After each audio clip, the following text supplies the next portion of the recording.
મિત્રો, હું Shardul Thakar, Shri CS Desai technical institute GIA ITI Prantij તરફથી લેવામાં આવતા ઓનલાઈન લેક્ચર્સની સિરીઝમાં આપ સૌનું સ્વાગત કરું છું. મિત્રો, આજે નવા પ્રેક્ટિકલ સાથે હું તમારી સાથે જોડાયો છું. આજનો જે પ્રેક્ટિકલ છે મિત્રો, એ ખાસ કરીને ઇન્સર્ટ મેનુની અંદરથી આપણે ટેબલ ઓપ્શન જોયું, પણ એ સિવાયના જે કંઈ પણ બાકીના ઓપ્શન્સ છે એ બધા ઓપ્શન્સ અંગેનો આપણે વિચાર કરવાના છીએ. સાથે સાથે રેફરન્સ મેનુનો પણ આજે આપણે વિચાર કરવાના છીએ. એટલે અગાઉના લેક્ચર્સમાં આપણે જે ડોક્યુમેન્ટને એડિટિંગ કરવાનું, એનું ફોર્મેટિંગ કરવાનું, એ બધું જોઈ ગયા. આજે આપણે આ બે વિષયો ઉપર ખાસ કરીને આપણા આ લેક્ચરની અંદર ચર્ચા કરવાના છીએ. મિત્રો, ઇન્સર્ટ મેનુ જ્યારે તમે જોશો તો એની અંદર તમે અહીંયા જોઈ શકો છો તે પ્રમાણે ઇન્સર્ટ મેનુની અંદર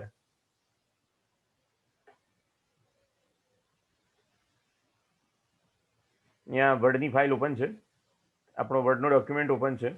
એની અંદર ઇન્સર્ટ મેનુમાં સૌથી પહેલું જે ઓપ્શન તમને જોવા મળે છે તે છે કવર પેજ. અહીંયા ટેબલની આપણે વાત કરી ગયા છીએ મિત્રો. આજે આપણે બાકીના ઓપ્શન્સ વિશે વાત કરવાના છીએ. ઇન્સર્ટ મેનુમાં જે સૌથી પહેલું ઓપ્શન જોવા મળે છે તેને કવર પેજ કહેવામાં આવે છે. જ્યારે કોઈ પણ તમે બુક પ્રિન્ટ કરતા હો, કોઈ પણ બુક તમે તમારી પબ્લિશ કરતા હો, તો એ વખતે તમારી બુકને એટ્રેક્ટિવ બનાવવા માટે અથવા બુકનું જે ફ્રન્ટ પેજ છે એ ફ્રન્ટ પેજને ક્રિએટ કરવા માટે આ ઓપ્શન તમને અહીંયા આગળ આપવામાં આવેલું છે. તો અહીંયા કવર પેજની અંદર તમે જ્યારે ક્લિક કરશો ત્યારે વર્ડ પોતાની પાસે બનાવેલા રેડીમેડ કવર પેજીસ જે છે એ તમને અહીંયા શો અપ કરશે, અને એ કવર પેજીસની અંદરથી તમારે જો કોઈ સિલેક્ટ કરવું હોય તો તમે કરી શકો છો. અને નોટ ઇવન ધેટ, એટલે તમારો જે ડોક્યુમેન્ટ છે એના શરૂઆતની અંદર એક નવું પેજ ઉમેરવામાં આવશે. તમારો આખો જે ડોક્યુમેન્ટ છે એ ડોક્યુમેન્ટમાં શરૂઆતમાં, એ તો એમ જ રહેશે, પણ એની શરૂઆતમાં એક નવું ડોક્યુમેન્ટ ઉમેરવામાં આવશે. અને એની અંદર તમે જે ફિલ્ડ આપેલા છે તમને અહીંયા, સપોઝ કે યરનું ફિલ્ડ આપેલું છે, type of the document title, એટલે કે તમે તમારી બુકનું શું નામ રાખવા માંગો છો તે તમે અહીંયા ચેન્જ કરી શકો. તમે અહીંયા તમારો ફોટોગ્રાફ મૂકી શકો, અથવા તો તમારું જે ગ્રાફિક્સ છે એને ચેન્જ કરી શકો. અહીંયા તમે તમારા ઓથરનું નામ અને એ બધી બાબતો ચેન્જ કરી શકો. તો આ જે છે તમારું કવર પેજ થઈ ગયું. તો આ કવર પેજ મૂકવાની ફેસિલિટી માઇક્રોસોફ્ટ વર્ડ પોતે પૂરી પાડે છે. અને કવર પેજ પૂરું થઈ ગયા પછી તમારો ડોક્યુમેન્ટ જે છે તે ચાલુ થશે. તો આ કવર પેજની અહીંયા તમારે એક આખું બ્લેન્ક પેજ તમારે નવું ઉમેરી દેવું છે, તો તમે અહીંયા બ્લેન્ક પેજ તમે ઉમેરવા માટેનો કમાન્ડ આપી શકો. અહીંયા બ્લેન્ક પેજ નામનું ઓપ્શન છે તે સિલેક્ટ કરી અને બ્લેન્ક પેજ તમે તમારા ડોક્યુમેન્ટમાં ઇન્સર્ટ કરી શકો. મિત્રો, તદુપરાંત અહીંયા એક બીજું સરસ ઓપ્શન આપેલું છે પેજ બ્રેક. જ્યારે તમારા ડોક્યુમેન્ટની અંદર બાય ફોર્સ કોઈ જગ્યાએથી તમારું પેજ પૂરું થઈ જાય છે અને તમારે નેક્સ્ટ મેટર જે તમારી છે એને નવા પેજ ઉપર લઈ જવી છે, તો એ સંજોગોમાં જ્યાં આગળ તમારું પેજ પૂરું થાય છે ત્યાં આગળ જઈ અને તમે પેજ બ્રેક ઓપ્શન દબાવશો તો તમારી જે મેટર છે નેક્સ્ટ એના પછી જે આવેલી મેટર છે એ બધી જ નવા પેજની અંદર નવું પેજ ઉમેરવામાં આવશે, અને નવા પેજની અંદર બધી જ મેટર જે છે તે ઉમેરી દેવામાં આવશે અથવા લઈ જવામાં આવશે નેક્સ્ટ પેજ ઉપર. એટલે શું થયું? બાય ફોર્સ તમે નવું પેજ તમારા ડોક્યુમેન્ટની અંદર ઉમેરો કર્યો. બાય ફોર્સ તમારું નવું પેજ ત્યાં આગળ ઉમેરવામાં આવે છે. તો આ ત્રણ ઓપ્શન પેજીસના થયા. મિત્રો, બરોબર ધ્યાન આપજો. કોઈ પણ જગ્યાએ જ્યારે તમે મેટરને અહીંયા, સપોઝ કે તમારું પેજ આટલે પૂરું થઈ ગયું છે અને તમારે નવા પેજ ઉપર નેક્સ્ટ મેટરને લઈ જવી છે, તો તમે જો એન્ટર આપીને તમારી મેટરને લઈ જશો તો જશે તો ખરી જ, નવા પેજ ઉપર સેટલ થઈ જશે. પણ સપોઝ કે અહીંયા તમે કોઈક એક નવો ફકરો ઉમેર્યો, તમે અહીંયા આગળ પ્લેસ કર્યો, તો તરત જ તમારું જે એના નેક્સ્ટ પેજની જે જગ્યા છે એની અંદર પણ ફરી પાછો ફરક પડી જશે. એટલા માટે મારો તમને કહેવાનો, પણ જો તમે અહીંયા પેજ બ્રેક તમે મૂક્યું છે, અહીંયા તમે પેજ બ્રેક મૂક્યું છે અને તમે નવી મેટર ઉમેરશો નવી મેટર ઉમેરશો છતાં પણ તમારા નેક્સ્ટ પેજ ઉપર કોઈ ફરક પડશે નહીં. એટલે બરોબર ધ્યાન આપજો. હા, જો એ મેટર ફરી પાછી નેક્સ્ટ પેજમાં જતી હશે, તો તમને નવું નેક્સ્ટ પેજ ત્યાંથી મળી જશે. એટલે જો તમે બાય ફોર્સ એન્ટર આપીને જો નવું પેજ તમે અહીંયા આગળ ઇન્સર્ટ કરશો તો તમારી આગળની મેટર પણ ઇફેક્ટ થશે. પણ જો તમે અહીંયા insert page break option select કરી અને જો તમે પેજ નવું ઉમેરશો તો તમને નેક્સ્ટ મેટરની અંદર કોઈ ઇસ્યુ આવશે નહીં. તો આ એક બીજી એક વાત. અચ્છા, અહીંયા આગળ બીજું તમને અહીંયા જો જોવા મળે છે તે ટેબલની વાત આપણે કરી ગયા છીએ.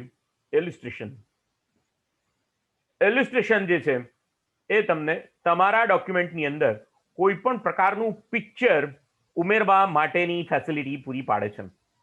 તમારું પિક્ચર ડોક્યુમેન્ટની અંદર તમે ઉમેરી શકો છો. અહીંયા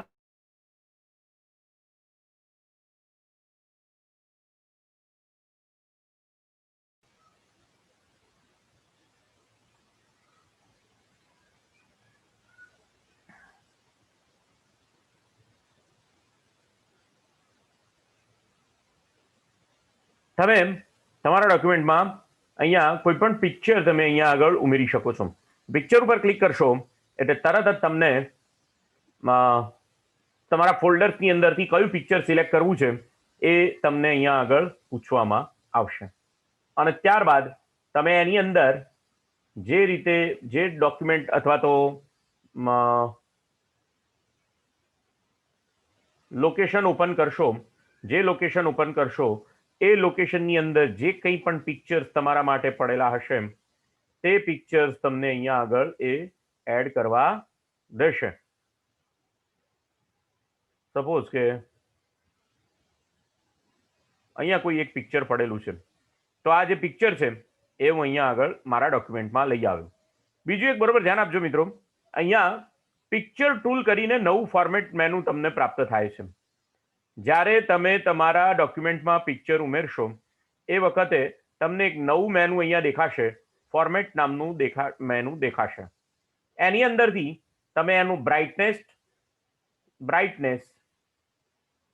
તમે વધારી કે ઘટાડી શકશો. એ રીતે કોન્ટ્રાસ્ટ વધારી કે ઘટાડી શકશો. રીકલર તમે પિક્ચરને કરી શકશો. બ્લેક એન્ડ વ્હાઇટ કરી શકાશે, અને અહીંયા બ્લુ કરી શકાશે. લાઇટના વેરિએશન્સ તમને પ્રાપ્ત થશે. ડાર્ક વેરિએશન કરી શકશો એનું ઓરિજિનલ કલર પ્રમાણે, અને ટ્રાન્સપરન્ટ કલર તરીકે તમે એ પિક્ચરને સેટ કરી શકશો.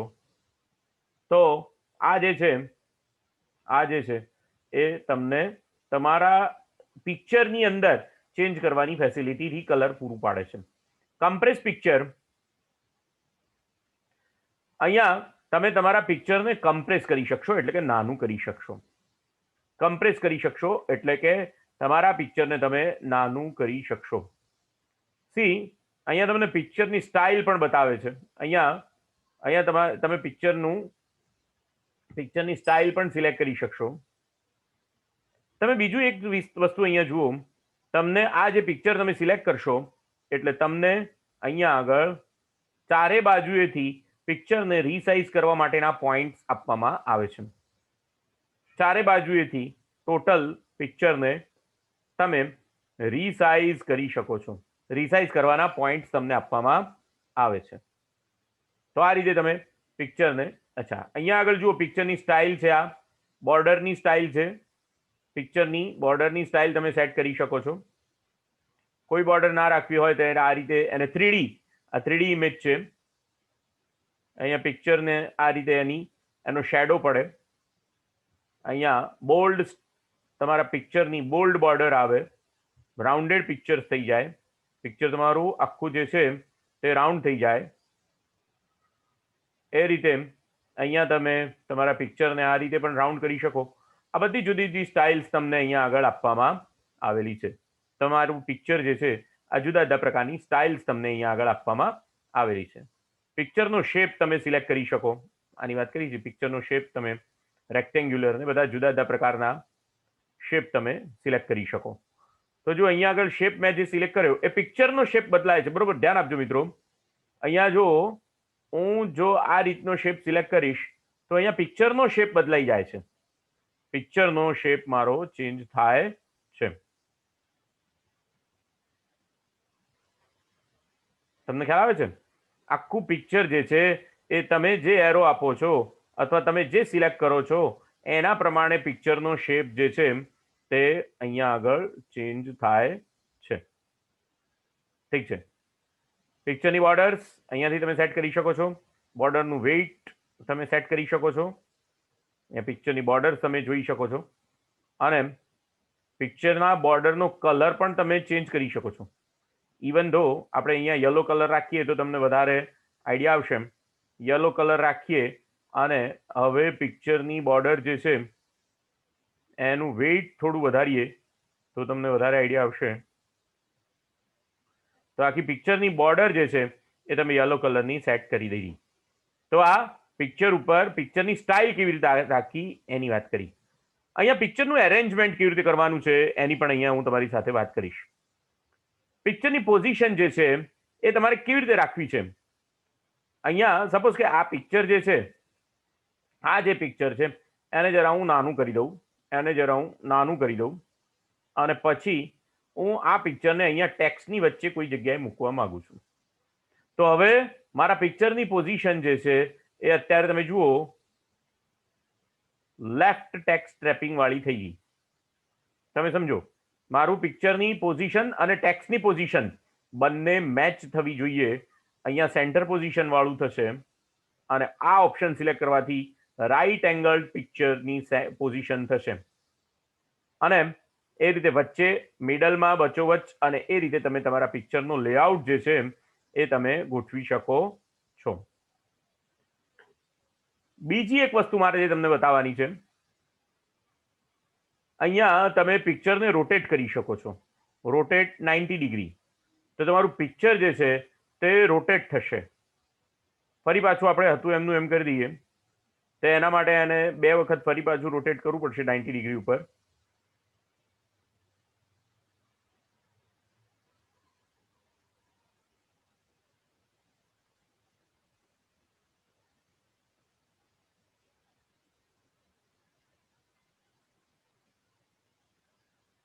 તો તમારું પિક્ચર હવે હતું એમનું એમ પાછું થઈ ગયું.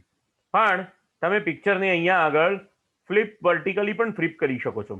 વર્ટિકલી એટલે મિરર ઇમેજ થઈ ગઈ તમારી. આ પિક્ચરની કેવી ઇમેજ થઈ ગઈ?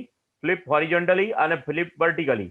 તો આ જે પિક્ચર છે એને તમે આખું પિક્ચર ઇમેજને તમે હોરિઝોન્ટલી વર્ટિકલી એને તમે ફ્લિપ કરી નાખ્યું એમ કહેવાશે.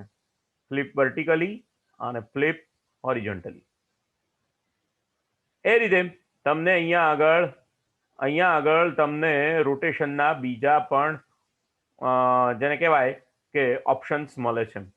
Size and rotation. અહીંયા રોટેશન કેટલા ડિગ્રી ઉપર છે એ તમે જાતે અહીંયા તમે પિક્ચરનું રોટેશન અહીંયા સેટ કરી શકો છો. એના રોટેશનનો એંગલ તમે સેટ કરી શકો છો. એની હાઇટ અને વિડ્થ સેટ કરી શકો છો. પિક્ચરનું સ્કેલિંગ જે છે એ મૂળભૂત રીતે 100%નું હતું, એને તમે એ પિક્ચરના સ્કેલિંગને 35% બનાવી દીધું હતું. તો આ તમારું પિક્ચરનું મૂળભૂત જે છે એ 100%નું એનું સ્કેલિંગ તમને પ્રાપ્ત થયું. એ રીતે તમે અહીંયાથી એને મોર રોટેટ ઓપ્શનમાં જઈ અને પિક્ચરનું સ્કેલિંગ 50% કરી દો તો અહીંયા હવે તમારું પિક્ચર જે છે તે 50%ની અંદર તમે જોઈ શકો છો. એ રીતે રોટેટ, મોર રોટેશન ઓપ્શન, લોક આસ્પેક્ટ રેશિયો. આસ્પેક્ટ રેશિયો એટલે એવું કે જ્યારે તમે પિક્ચરને કોઈ પણ જગ્યાએથી નાનું કે મોટું કરો તો એ પિક્ચર એની જે મૂળભૂત જે ઇમેજ છે એ એનો આસ્પેક્ટ રેશિયો એ જળવાઈ રહે. ચારે બાજુએથી એ પિક્ચર આસ્પેક્ટ રેશિયો જળવાઈ રહે એના માટેનું આ ઓપ્શન છે. બીજું અહીંયા તમને પિક્ચરને એક બીજી વાત મારે જે બતાવી છે, તમે ક્રોપ કરી શકો છો. એ પિક્ચરને તમે શું કરી શકો છો? ક્રોપ કરી શકો છો. ક્રોપ કરવું એટલે શું? તો સપોઝ કે આ જાહેરાત છે, આ જે આખું જે છે એની અંદર આ વીઆઈ ની જે જાહેરાત છે એને મારે કાઢી નાખવી છે, તો હું ફક્ત વીઆઈ ની જે જાહેરાત છે એને પકડી અને ક્રોપ કરી નાખીશ. તો છે પિક્ચર આખું, પણ એની અંદરથી જે વધારાની જે વસ્તુ મારે જે કાઢી નાખવી હતી તે મેં એની અંદરથી ક્રોપ કરી દીધી, એટલે આજુબાજુએથી હું એને ક્રોપિંગ કરી શકું છું. તો આ મેં શું કર્યું કહેવાય, પિક્ચરને મેં ક્રોપ કર્યું એમ કહેવાશે. બરોબર છે. તો આ જે છે તે પિક્ચર. અચ્છા, અહીંયા એવું પણ થઈ શકે,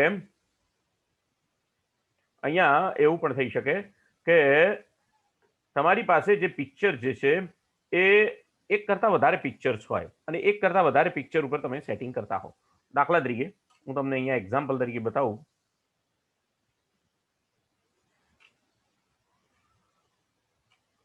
હું અહીંયા તમને શો કરીને બતાવું છું. Insert pictures,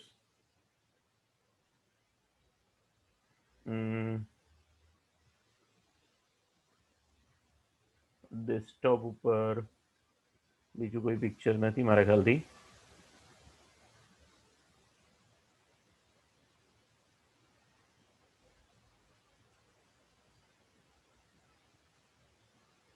my laptop contacts videos.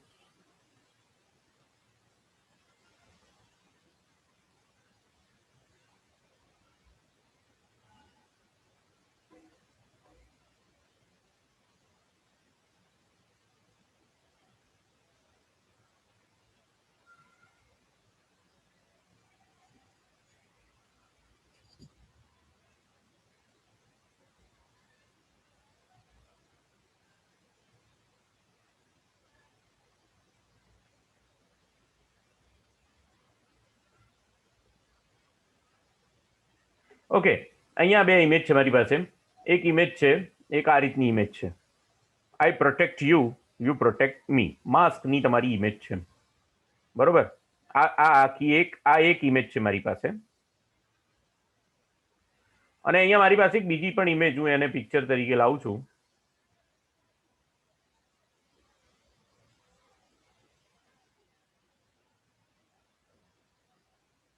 આ એક બીજી ઇમેજ છે. આ એક બીજી ઇમેજ છે કે જેની અંદર, હવે બરોબર સમજજો, આ ઇમેજની અંદર આ બે ઇમેજ થઈ ગઈ, એક ઇમેજ અને આ બીજી ઇમેજ. હવે એની અંદર બે ઇમેજ એકબીજા ઉપર ઓવરલેપિંગ થાય છે. બે ઇમેજ એકબીજા ઉપર ઓવરલેપિંગ થાય છે. તો એમાં જે નીચે દબાયેલી જે ઇમેજ છે એને મારે જો પાછી લાવવી હોય તો અહીંયા મને બ્રિંગ ટુ ફ્રન્ટ ઓપ્શન પ્રાપ્ત થાય છે. અહીંયા બ્રિંગ ટુ ફ્રન્ટ કરીશ તો જે ઇમેજ પાછી ઓવરલેપ થઈ ગયેલી છે, એટલે કે પાછળ જતી રહી છે, એ ઇમેજ ફ્રન્ટમાં આવશે. અને એ રીતે જો હું સેન્ડ ટુ બેક કરીશ તો એ ઇમેજ જે છે એ બેકમાં સેન્ડ થઈ જશે, બેકમાં સેન્ડ થઈ જશે. તો આ રીતે તમે ઇમેજને બ્રિંગ ટુ ફ્રન્ટ અને સેન્ડ ટુ બેક, તમે જે ઇમેજ સાથે તમે એને બ્રિંગ ટુ ફ્રન્ટ અથવા સેન્ડ ટુ બેક કરવા માંગતા હો એ તમે કરી શકો છો.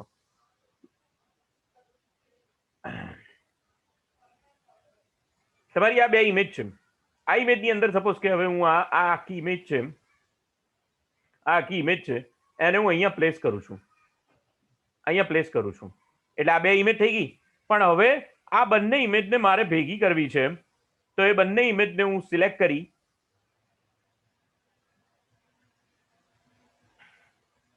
અહીંયા ગ્રુપ નથી થઈ શકતું, પણ ગ્રુપ ઓપ્શન આપેલું છે તમને અહીંયા, કે જ્યારે તમે કોઈ બે ઇમેજને એક સાથે ભેગી કરવા માંગો તો એ તમે કરી શકો છો. બે ઇમેજને તમે એક ભેગી કરવા માંગો તો તમે કરી શકો છો. એવું ઓપ્શન અહીંયા આગળ આવશે, પણ અહીંયા ડિસેબલ છે, બહારથી આપણે પિક્ચર લાવે છે એટલા માટે. તો આ રીતે તમે ઇમેજને સેન્ડ ટુ બેક અને બ્રિંગ ટુ ફ્રન્ટ એમ કરી શકો છો. તો આ ઇમેજ અંગેનું ફોર્મેટિંગ બતાવ્યું. મિત્રો, ઇમેજ અંગેનું જે ફોર્મેટિંગ છે એ દરેક જગ્યા ઉપર લાગુ પડે છે. એ આપણે આગળ જ્યારે વિચાર કરી પિક્ચર સિવાયનો વિચાર કરીશું એના ઉપર પણ લાગુ પડશે. અહીંયા આગળ તમે ક્લિપઆર્ટ પણ ઇન્સર્ટ કરી શકો. મિત્રો, ક્લિપઆર્ટ જે છે એ રેડીમેડ ગ્રાફિક્સ છે. ક્લિપઆર્ટ જે છે એ તમને અહીંયા આગળ જમણી બાજુના ખૂણા ઉપર તમે જોશો તો અહીંયા ક્લિપઆર્ટનું એક નવું મેનુ ઓપન થાય છે અને search for all the categories, અહીંયા આખું કલેક્શન આપેલું છે અને એ રીતે all media type, clip art, photographs, movies end sound, તમામે તમામનું આપેલું છે એમણે. અને એની અંદરથી જો ઓનલાઈન ક્લિપ આર્ટ પણ તમે લઈ શકો છો. ક્લિપ આર્ટ ઓનલાઈન ઓફિસની અંદરથી પણ તમે ક્લિપ આર્ટ પ્રાપ્ત કરી શકો છો. ઉદાહરણ તરીકે હું અહીંયા આગળ એમ કહું કે કાર, હું અહીંયા સર્ચ ફોર કાર, મારે કોઈ એક એવો મારે બનાવવાનો છે ડોક્યુમેન્ટ, એની અંદર મારે કારની જરૂર છે. તો અહીંયા તમે જુઓ તો મને અહીંયા જુદા જુદા પ્રકારની કાર્સ જેને કહેવાય તે એની ઇમેજીસ, એનું ક્લિપ્સ મને અહીંયા પ્રાપ્ત થાય છે. આ જે ઇમેજ ઉપર હું ક્લિક કરીશ તે ઇમેજ મારા ડોક્યુમેન્ટની અંદર એડ થઈ જશે. જે ઇમેજ ઉપર હું ક્લિક કરીશ તે ઇમેજ મારા ડોક્યુમેન્ટ ઉપર એડ થઈ જશે. જો અહીંયા તમને કેટલી બધી કાર્સની ઇમેજ પ્રાપ્ત થાય છે.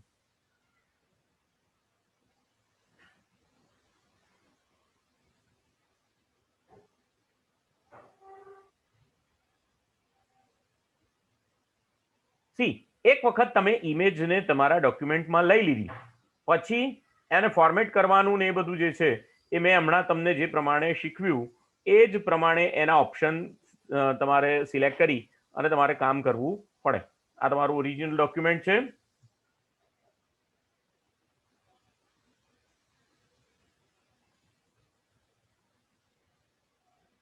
એ ઇમેજને લેવા ગયું છે.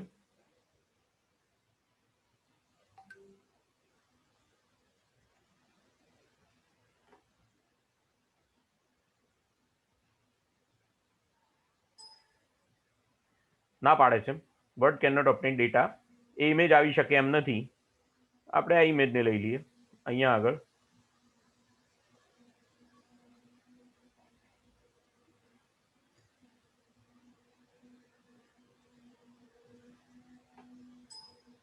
એ પણ ના પાડે છે.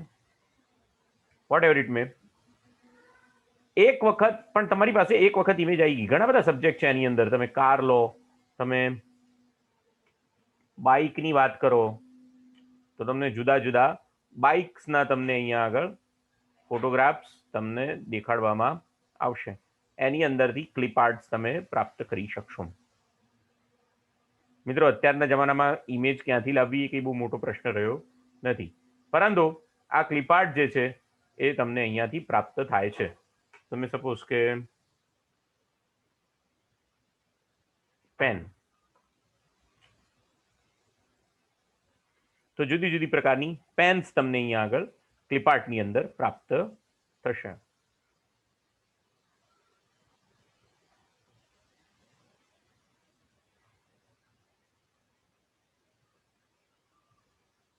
જો એ આ બધી જો અહીંયા આગળ બાજુમાં જે નિશાની આવે છે તે પેનની ઇમેજ કઈ જગ્યાએથી આવે છે, વેબસાઇટ ઉપરથી આવે છે કે ક્યાંથી આવે છે એ તમને અહીંયા આગળ દેખાડે છે. તો આ જે પેન છે એ તમારી ઇમેજ તરીકે તમને પ્રાપ્ત થઈ. એક વખત તમને તમારા ડોક્યુમેન્ટમાં મેં પ્રમાણે કીધું એ પ્રમાણે તમને ઇમેજ તરીકે કોઈ એક ઇમેજ પ્રાપ્ત થઈ તમારા ડોક્યુમેન્ટમાં, પછી એના ઉપર ફોર્મેટિંગ કરવાનું હમણાં બધા ઓપ્શન મેં તમને જે શીખવ્યા એના એ જ ફોર્મેટિંગના ઓપ્શન તમને મળે છે. તો આ જે છે તે ક્લિપ આર્ટ ઇન્સર્ટ મેનુમાં ક્લિપ આર્ટ નામનું ઓપ્શન છે કે જેના દ્વારા તમે આ બધી જુદી જુદી પ્રકારની ક્લિપ આર્ટ્સ જે છે એને લાવી શકો છો.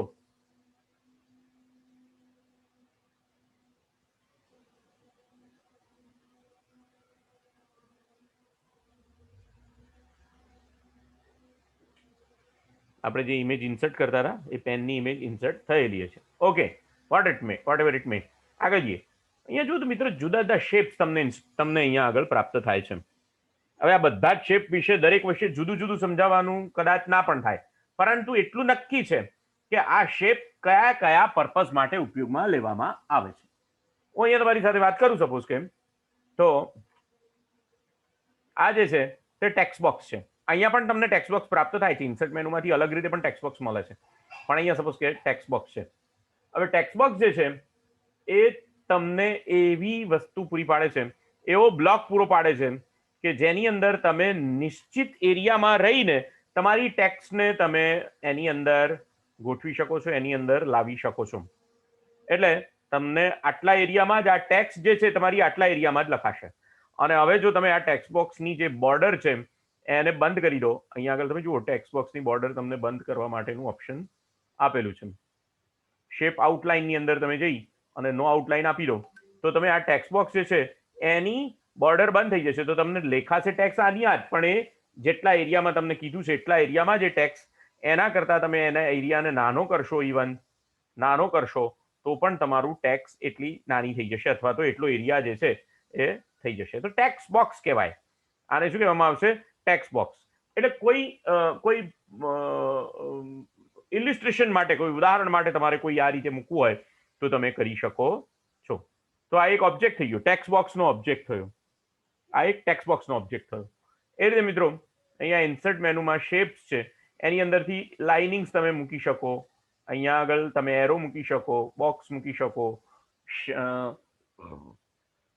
તમે ત્યાં આગળ રાઉન્ડેડ શેપ છે, આ જે છે રાઉન્ડેડ રેક્ટેંગલ છે, ટ્રાયંગલ છે, આ જે છે તે એલ્બો, આ રીતે તમે ક્રિએટ કરી શકો, આ રીતે ક્રિએટ કરી શકો.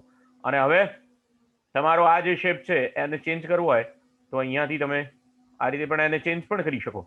અહીંયા જુઓ બે બટન તમને અહીંયા ખાસ આપેલા છે. જે યલો બટન જે છે એ તમારા ઓરિજિનલ શેપને ચેન્જ કરે છે. યલો બટન શું કરે છે? ઓરિજિનલ શેપને ચેન્જ કરે છે. અને આ જે ગ્રીન બટન છે એ તમારા રોટેશનને સેટ કરી આપે છે. આ ગ્રીન બટન શું કરી આપે છે? રોટેશનને સેટ કરી આપે છે. ઓકે, તો એ રીતે અહીંયા ઇન્સર્ટ મેનુ અંદરથી શેપ્સ છે. તમને એક શેપ વિશે આખી વસ્તુ તમને સમજાવું. ચાલો, ઓકે. અહીંયા સપોઝ કે ટ્રાયંગલ લીધું આપણે, તો અહીંયા મેં એક ટ્રાયંગલ મેં ડ્રો કર્યો. હવે જુઓ, મેં તમને બતાવ્યું તેમ યલો એંગલ જે તમને યલો પોઈન્ટ બતાવે છે એ તમારા એંગલને સેટ કરવા માટેનો ખાસ કરીને પોઈન્ટ છે. જ્યારે આ જે ગ્રીન પોઈન્ટ તમને જે બતાવે છે તો એ ગ્રીન પોઈન્ટ તમારી આખા ઓબ્જેક્ટને રોટેટ કરી આપે છે. તો ગ્રીન પોઈન્ટ જે છે એ તમારા ઓબ્જેક્ટને શું કરી આપશે? આખો ઓબ્જેક્ટ જે છે એ તમારો રોટેટ કરી આપશે. દેખાશે ઓબ્જેક્ટ આ રીતે, પણ ખરેખર ઓબ્જેક્ટ આ રીતે નથી. આપણો ઓબ્જેક્ટ જે છે એ આ રીતનો ઓબ્જેક્ટ છે. આ એંગલની અંદર આપણે સેટ કર્યો છે. ઠીક છે, આ ઓબ્જેક્ટ છે આપણો. એના ઉપર જુદી જુદી સ્ટાઇલ, એના ઉપર જુદી જુદી સ્ટાઇલ તમે અહીંયા જોઈ શકો છો. અહીંયા બધી જુદી જુદી પ્રકારની સ્ટાઇલ્સ તમને આપેલી છે. એના પ્રમાણે તમારો જે શેપ છે એ કલરફુલી અને એ રીતે આખો જે છે તે સેટ થશે. ઠીક છે મિત્રો, અહીંયા શેપની આઉટલાઇન પણ તમે અહીંયા આગળ ડેશ આઉટલાઇન, ડોટેડ આઉટલાઇન તમે સેટ કરી શકો છો. અને આઉટલાઇન જે છે એનું વેઇટ જે છે એ તમે વધારી શકો છો. આઉટલાઇન ડેશ્ડ અને અહીંયાથી તો તમારો આ જે રેક્ટેંગલ છે આ રીતે સેટ થયો. બીજું જે અહીંયા ઓપ્શન આપેલું છે શેપ ફિલ, એ બહુ સરસ ઓપ્શન છે મિત્રો. અહીંયા શેપની અંદર તમારે કોઈ પણ કલર ફિલ કરવો હોય તો એ કલર તમે ફિલ કરી શકશો. એ તો અહીંયા બહુ સિમ્પલ વસ્તુ છે. પણ અહીંયા તમે શેપની અંદર પિક્ચર ફિલ કરી શકશો. મિત્રો, શેપની અંદર તમને પિક્ચર ફિલ કરવાની એ ફેસિલિટી આપે છે. સપોઝ કે અહીંયાથી કોઈ આ પિક્ચર લઉં છું તો હવે આ આખો જે શેપ છે એની અંદર પિક્ચર જે છે તે આખું એની અંદર ફિલ થઈ ગયું છે. શેપ છે એની અંદર શું ફિલ થયું છે? આખું પિક્ચર ફિલ થઈ ગયું છે.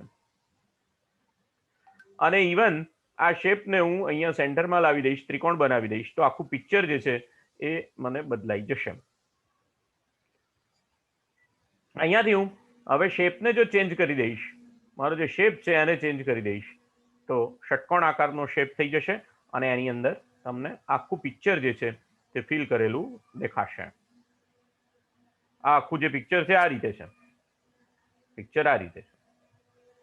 અચ્છા, બીજી મજાની વાત એ છે શેપ ફિલની અંદર પિક્ચર ઉમેર્યું, તમે ગ્રેડિયન્ટ ઉમેરી શકો છો. ગ્રેડિયન્ટ એટલે જુદા જુદા કલરના આકારવાળા કલર્સ, અને એની અંદર પણ મોર ગ્રેડિયન્ટ્સમાં તમે જાઓ તો તમે 2 કલર્સ અને 3 કલર્સ અને પ્રીસેટ તમે ઉમેરી શકો છો. 2 કલર્સ, 1 કલર, આ 1 કલર જ છે. પ્રીસેટ પણ તમે ઉમેરી શકો છો. હોરિઝોન્ટલ, વર્ટિકલ, ડાયગનલ, અને from the corner, from centre, અને અહીંયા 2 કલર્સ તરીકે તમે સેટ કરો, 1 કલર તરીકે, 2 કલર તરીકે સેટ કરીએ તો કલર 1 સપોઝ કે તમારો જે છે તે આ રાખીએ, અને કલર 2 જે છે એને તમે આ રાખો, અને સપોઝ કે યલો કલર રાખો, તો અને ઓકે આપો, તો હવે તમારો આખો જે શેપ છે એની અંદર વચ્ચે બ્લુ અને બાજુમાં જેને કહેવાય કે જુદા કલરથી તમને એ આખો કલર ફિલ તમને કરી આપશે. તો શેપ ફિલ, આ શેપ ફિલનું ઓપ્શન છે. સિંગલ કલર તો છે જ, પણ આ ગ્રેડિયન્ટનું ઓપ્શન પણ બહુ સરસ છે કે જેની અંદર તમે આખો કલર જે છે એની ગ્રેડિયન્ટ આ રીતે તમે એને અંદર સેટ કરી શકો છો. એ રીતે મિત્રો તમને અહીંયા તૈયાર ટેક્સચર્સ પણ માઇક્રોસોફ્ટ વર્ડ પૂરા પાડે છે. આ ટેક્સચર તમને પૂરા પાડે છે કે જેનાથી તમે આખું ને આખું ટેક્સચર, તમારા કમ્પ્લીટ ટેક્સચર જે છે એ તમારા શેપની અંદર ફિલ થઈ જશે. એ રીતે તમને પેટર્ન પણ પૂરી પાડીએ, પેટર્ન પણ આપે છે. પેટર્નનો કલર તમે અહીંયા ચેન્જ કરી લો, જુદા જુદા પ્રકારની પેટર્ન તમને અહીંયા આગળ પ્રાપ્ત થાય છે. એનું બેકગ્રાઉન્ડ પણ અલગ તમે સેટ કરી શકો.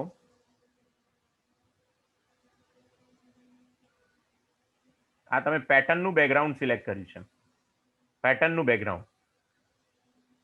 આ પેટર્ન તમારી બ્રિક્સ પ્રકારની પેટર્ન છે. બ્રિક્સ પ્રકારની પેટર્નની અંદર અને તમે આ રીતે ઓકે આપો તો તમારું જે ઇમેજ જે છે એની અંદર આ રીતે આખી પેટર્ન જેને કહેવાય તે ફિલ થશે. અહીંયા ચારે ચાર એંગલ ઉપરથી તમને આ જે તમારો ઓબ્જેક્ટ છે એને તમે નાનો કે મોટો તો કરી શકો છો. અચ્છા, અહીંયા શેડો એટલે કે તમારા ઓબ્જેક્ટ માટે તમે અહીંયા શેડો સેટ કરી શકો છો, એટલે કે તમને એક પ્રકારનો પડછાયો આ ઓબ્જેક્ટ માટે જોવા મળશે. એનો પડછાયો તમે તમારા પ્રમાણે એને સેટ કરી શકો છો. ઉપરની બાજુ, નીચેની બાજુએ એ પડછાયાને તમે ઉપર કે નીચેની બાજુએ તમે એને લઈ જઈ શકો છો. તમે જે રીતે સેટ કરવા માંગતા હો તે રીતે તમે એને સેટ કરી શકો છો. તો આ શેડો ઇફેક્ટ તમારે જે રીતે રાખવી હોય તે રીતે તમે શેડો ઇફેક્ટ જે છે એ તમે રાખી શકો છો. શેડો ઇફેક્ટથી એક પ્રકારની ઇફેક્ટ તમને જોવા મળે છે.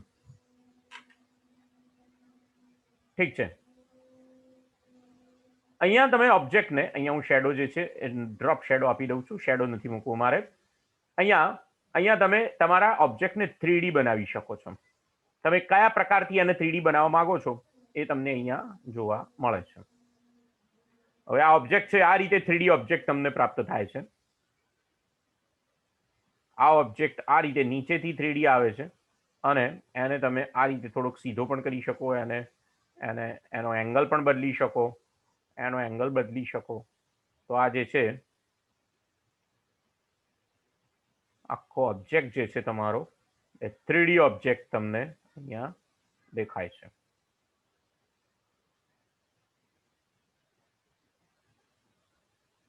અને એના ડેપ્થ પણ તમે વધારી કે ઘટાડી શકો છો. અહીંયા 72 પોઈન્ટની ડેપ્થ કરીએ તો આ ડેપ્થ વધી ગઈ. 3D ઇફેક્ટ એની જે 3D ઇમેજ જે છે એની ડેપ્થ જે છે તે વધી ગઈ.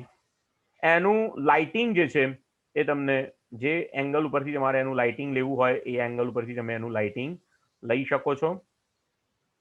ડાયરેક્શન તમે એનું જે તે એંગલ ઉપરથી લઈ શકો છો. આ રીતે એનું એંગલ ઉપરથી ડાયરેક્શન લઈ શકો છો. એ રીતે તમે એની લાઇટિંગ ઇફેક્ટ પણ સેટ કરી શકો છો. અત્યારે લાઇટિંગ તમને આ રીતે પ્રાપ્ત થાય છે. તમને લાઇટિંગ આ રીતે જોવી હોય તો આ રીતે પણ તમને પ્રાપ્ત થાય. લાઇટિંગ દ્વારા 3D ઇમેજ જે છે એનું બદલાઈ જાય છે. નીચેથી લાઇટિંગ પ્રાપ્ત થાય,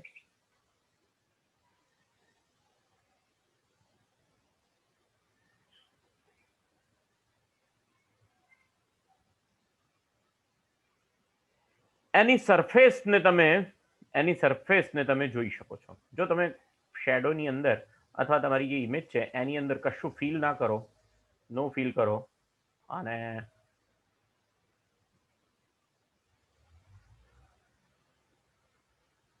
આઉટલાઇન પણ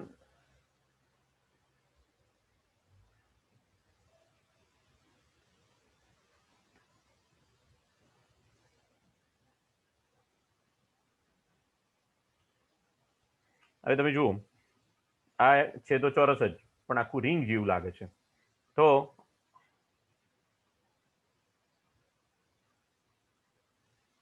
આ રીતે મેં એની સરફેસને મેટાલિક સરફેસ, પ્લાસ્ટિક સરફેસ અથવા તો વાયર ફ્રેમ તરીકે પણ તમે એને સેટ કરી શકો છો.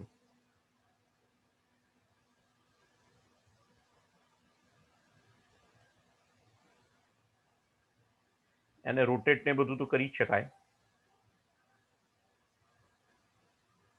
અને એને તમે ઓબ્જેક્ટનો એંગલ સેટ કરી શકો છો.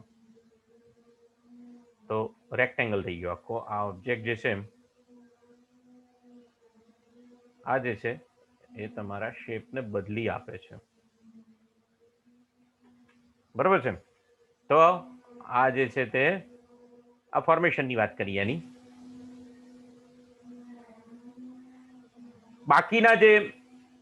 બાકીના જે મુદ્દા છે એ તો બધા એના જે છે તો એઝ ઇટ ઇઝ સેમ જ રહે છે. હવે તમે જુઓ, અહીંયા બે તમારી પાસે બે ઓબ્જેક્ટ થઈ ગયા. એ બંને ઓબ્જેક્ટને તમે 3D બનાવી શકો છો. આ એક ઓબ્જેક્ટ અને બીજો ઓબ્જેક્ટ. હવે મિત્રો, હું તમને જે કહેતો હતો તે જો અહીંયા શક્ય થાય તો બતાવું તમને.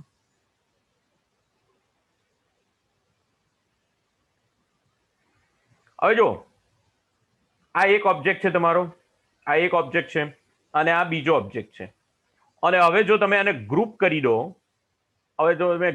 દો, તો આ બંને ઓબ્જેક્ટ હવે એક જ ઓબ્જેક્ટ તરીકે કામ કરશે. તમે આને ખસેડશો તો આખો ઓબ્જેક્ટ ખસશે, આખો ઓબ્જેક્ટ તમને એ મૂવ થશે. એટલે બે જુદા જુદા ઓબ્જેક્ટને જો તમે ગ્રુપિંગ કરી દો, ફરી એક વખત તમને બતાવું.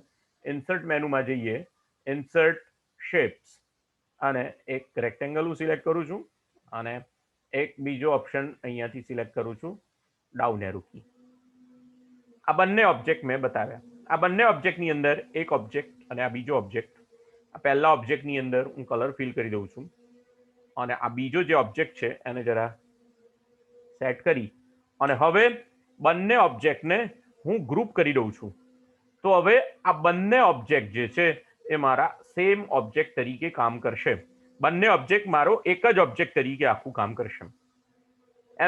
એને જો છૂટા પાડવા હોય તો એને તમારે અહીંયા ગ્રુપમાં જઈ એને અનગ્રુપ કરવા પડે.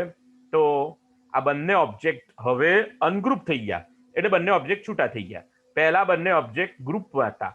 પણ મિત્રો, એ પણ ધ્યાન રાખવું જોઈએ અહીંયા કે જો બંને ઓબ્જેક્ટ તમે એક જ માં મૂક્યા હતા, પણ તમે બંને ઓબ્જેક્ટને અલગ અલગ સિલેક્ટ કરો અને પછી એને જો ગ્રુપ કરો, તો હવે આખો ઓબ્જેક્ટ જે છે એ સેમ કામ કરશે. પણ તમે જ્યારે એને રિસાઇઝ કરશો ત્યારે બંને ઓબ્જેક્ટ આખો એ સાથે રિસાઇઝ થશે. એને રોટેટ કરશો તો એ બંને ઓબ્જેક્ટ એક સાથે રોટેટ થશે. તો આ રીતે, અને તમે 3D બનાવશો તો એ 3D પણ બની જશે આ રીતે. એટલે એ ઓબ્જેક્ટ ઉપર બધું એક સાથે કામ, જેને કહેવાય કે ચાલશે. તો આ રીતે તમે બે ઓબ્જેક્ટને એક સાથે લાવીને ગ્રુપ કરી શકો છો. તો ઇન્સર્ટ મેનુની અંદર જે શેપ્સ છે તે shapes smart art. Smart art શું છે મિત્રો?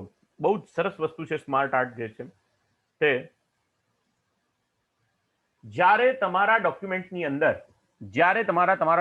અંદર જુદા જુદા પ્રકારના લિસ્ટ, એની પ્રોસેસ બતાવી હોય, એની સાયકલ બતાવી હોય, હાયરાર્કી બતાવી હોય, તો એના માટે તમને આ સ્માર્ટ આર્ટ પ્રાપ્ત થાય છે. આ જે સ્માર્ટ આર્ટ છે, અહીંયા જે સ્માર્ટ આર્ટ તમને બતાવેલી છે, અહીંયા લિસ્ટની સ્માર્ટ આર્ટ છે. સપોઝ કે અહીંયા લિસ્ટની સ્માર્ટ આર્ટને અહીંયા આ લિસ્ટ મૂક્યું મેં, ઓકે આપું છું. હવે મને આ લિસ્ટની સ્માર્ટ આર્ટ પ્રાપ્ત થઈ. આ લિસ્ટની સ્માર્ટ આર્ટની અંદર હું અહીંયા એના શેપ પણ બદલી શકીશ, જુદા જુદા પ્રકારની સ્માર્ટ આર્ટ મને પ્રાપ્ત થશે. મારે ફક્ત શું કરવાનું રહેશે? રીસેટ ગ્રાફિક્સ કરીને ટેક્સ્ટ લખવાની રહેશે. અહીંયા હું ગ્રાફિક્સ સેટ કરી દઈશ. એક 8 KB ની નાની ઇમેજ લઈ લઉં છું. અહીંયા બીજું એની ઇમેજ લઈ લઉં છું. માસ્કની એક ઇમેજ લઈ લઉં છું અને અહીંયા ત્રીજી ઇમેજ લઈ લઉં છું.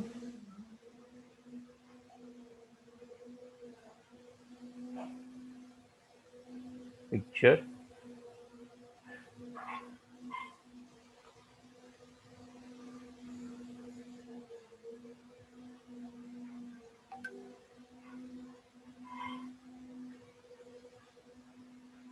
રીસેટ ગ્રાફિક્સ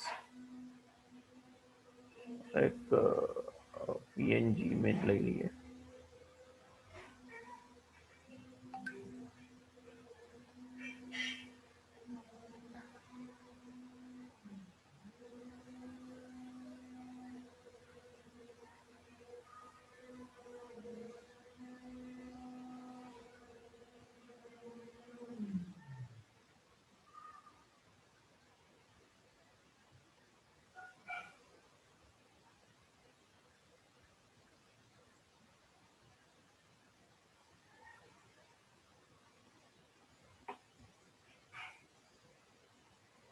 ફરીથી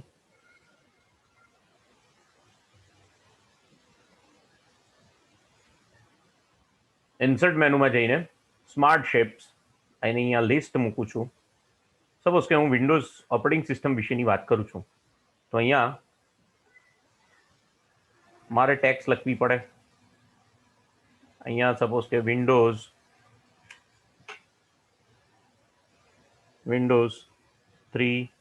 3.11 ફોર વર્ક ગ્રુપ્સ.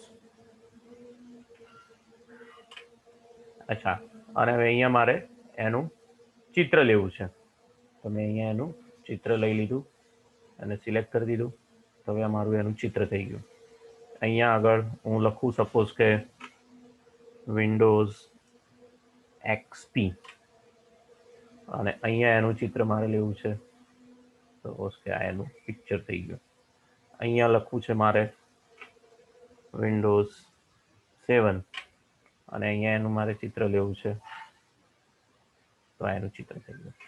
તો આ રીતે આખું લિસ્ટ તૈયાર થઈ ગયું. પણ એ લિસ્ટ પણ કેવું થયું? સ્માર્ટ લિસ્ટ થયું. એવી રીતે અહીંયા સપોઝ કે તમે તમારો વંશ વેલો બનાવવો છે. દાખલા તરીકે આપણે જેને હાયરાર્કી કહીએ છીએ તો અહીંયા ઇન્સર્ટ મેનુમાં જઈ સ્માર્ટ આર્ટ અને અહીંયા તમારે હાયરાર્કી તમે સેટ કરી શકો. અહીંયા હાયરાર્કી ઉપર ક્લિક કરી ઓકે આપો તો જેને કહેવાય તમારો ઓર્ગેનાઇઝેશન ચાર્ટ બનશે. દાખલા તરીકે તમારો ઓર્ગેનાઇઝેશન ચાર્ટ બનશે. સપોઝ કે પહેલા કોણ આવે તો પહેલા કે ઇન્સ્ટિટ્યૂટ INSTITUTE તમારી ઇન્સ્ટિટ્યૂટ આવી. ઇન્સ્ટિટ્યૂટના વડા કોણ હોય તો કે પ્રિન્સિપાલ. પછી એના નીચે કોણ કામ કરતું હોય તો કે ઇન્સ્ટ્રક્ટર કામ કરતા હોય. એડમિનિસ્ટ્રેટિવ સ્ટાફ હોય અને એ રીતે જે છે તે ક્લાસ 4 ના માણસો કામ કરતા હોય. આટલું થઈ ગયું. હવે તમે આની અંદર નીચે વધારાનું બીજું બનાવો છો કે ઇન્સ્ટ્રક્ટરના નીચે કોણ હોય તો અહીંયા એડ શેપ આપી એડ શેપ આફ્ટર ઉપર ક્લિક કરો તો અહીંયા આગળ એક નવું બને અને આને તમે આની સાથે જોડી દો તો અહીંયા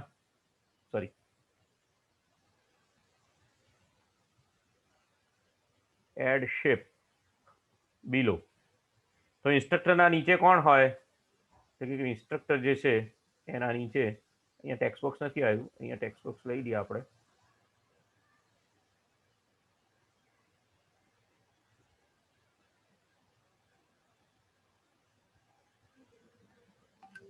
ઇન્સ્ટ્રક્ટરના નીચે ટ્રેનીઝ હોય. તો આ રીતે શું થયું? તમારો આખો ઓર્ગેનાઇઝેશન ચાર્ટ તૈયાર થઈ ગયો. હવે આ ઓર્ગેનાઇઝેશન ચાર્ટ જે છે એને કેવી રીતે એનો કલર ચેન્જ કરી શકો ઓર્ગેનાઇઝેશન ચાર્ટનો કલર ચેન્જ કરી શકો, ઓર્ગેનાઇઝેશન ચાર્ટના તમારે એના એના સ્ટાઇલ તમારે કેવી રીતે રાખવી છે, એ ઓર્ગેનાઇઝેશનની ટેક્સ્ટ પેન કેવી રીતે રાખવી છે, રાઈટ ટુ લેફ્ટ જવું છે, ડાઉન જવું છે, કઈ રીતે તમારે કરવું છે, એ તમને ડિઝાઇન અને ફોર્મેટ બંને મેનુમાં તમને પ્રાપ્ત થશે. ફોર્મેટ મેનુની અંદર તમને અક્ષરો જે છે એ તમને અક્ષરો સેટ કરી આપશે, તમારું જે એનો આકાર જે છે એ સેટ કરી આપશે, તમે એની આઉટલાઇન સેટ કરી શકશો, એની અંદર કલર ફિલ તમારે કઈ ટેક્સ્ટમાં કલર ફિલ કરવો છે એ તમે જોઈ શકશો. તો અહીંયા આ રીતે તમે શું કહેવાય એને smart list, smart organisation chart, તમને અહીંયા આગળ સાયકલ મળશે, સાયકલ લાઈફ સાયકલ તમારે બતાવી છે, તમારે ડેટાની લાઈફ સાયકલ બતાવી છે સપોઝ કે, તો તમે આ રીતે બતાવી શકશો. તમારા ડેટાની લાઈફ સાયકલ કેવી રીતની છે એ તમે અહીંયા ચેન્જ કરી શકશો. સપોઝ કે એને આપણે બીજા પેજ ઉપર લઈ જઈએ તો તમને વધારે ખ્યાલ આવશે.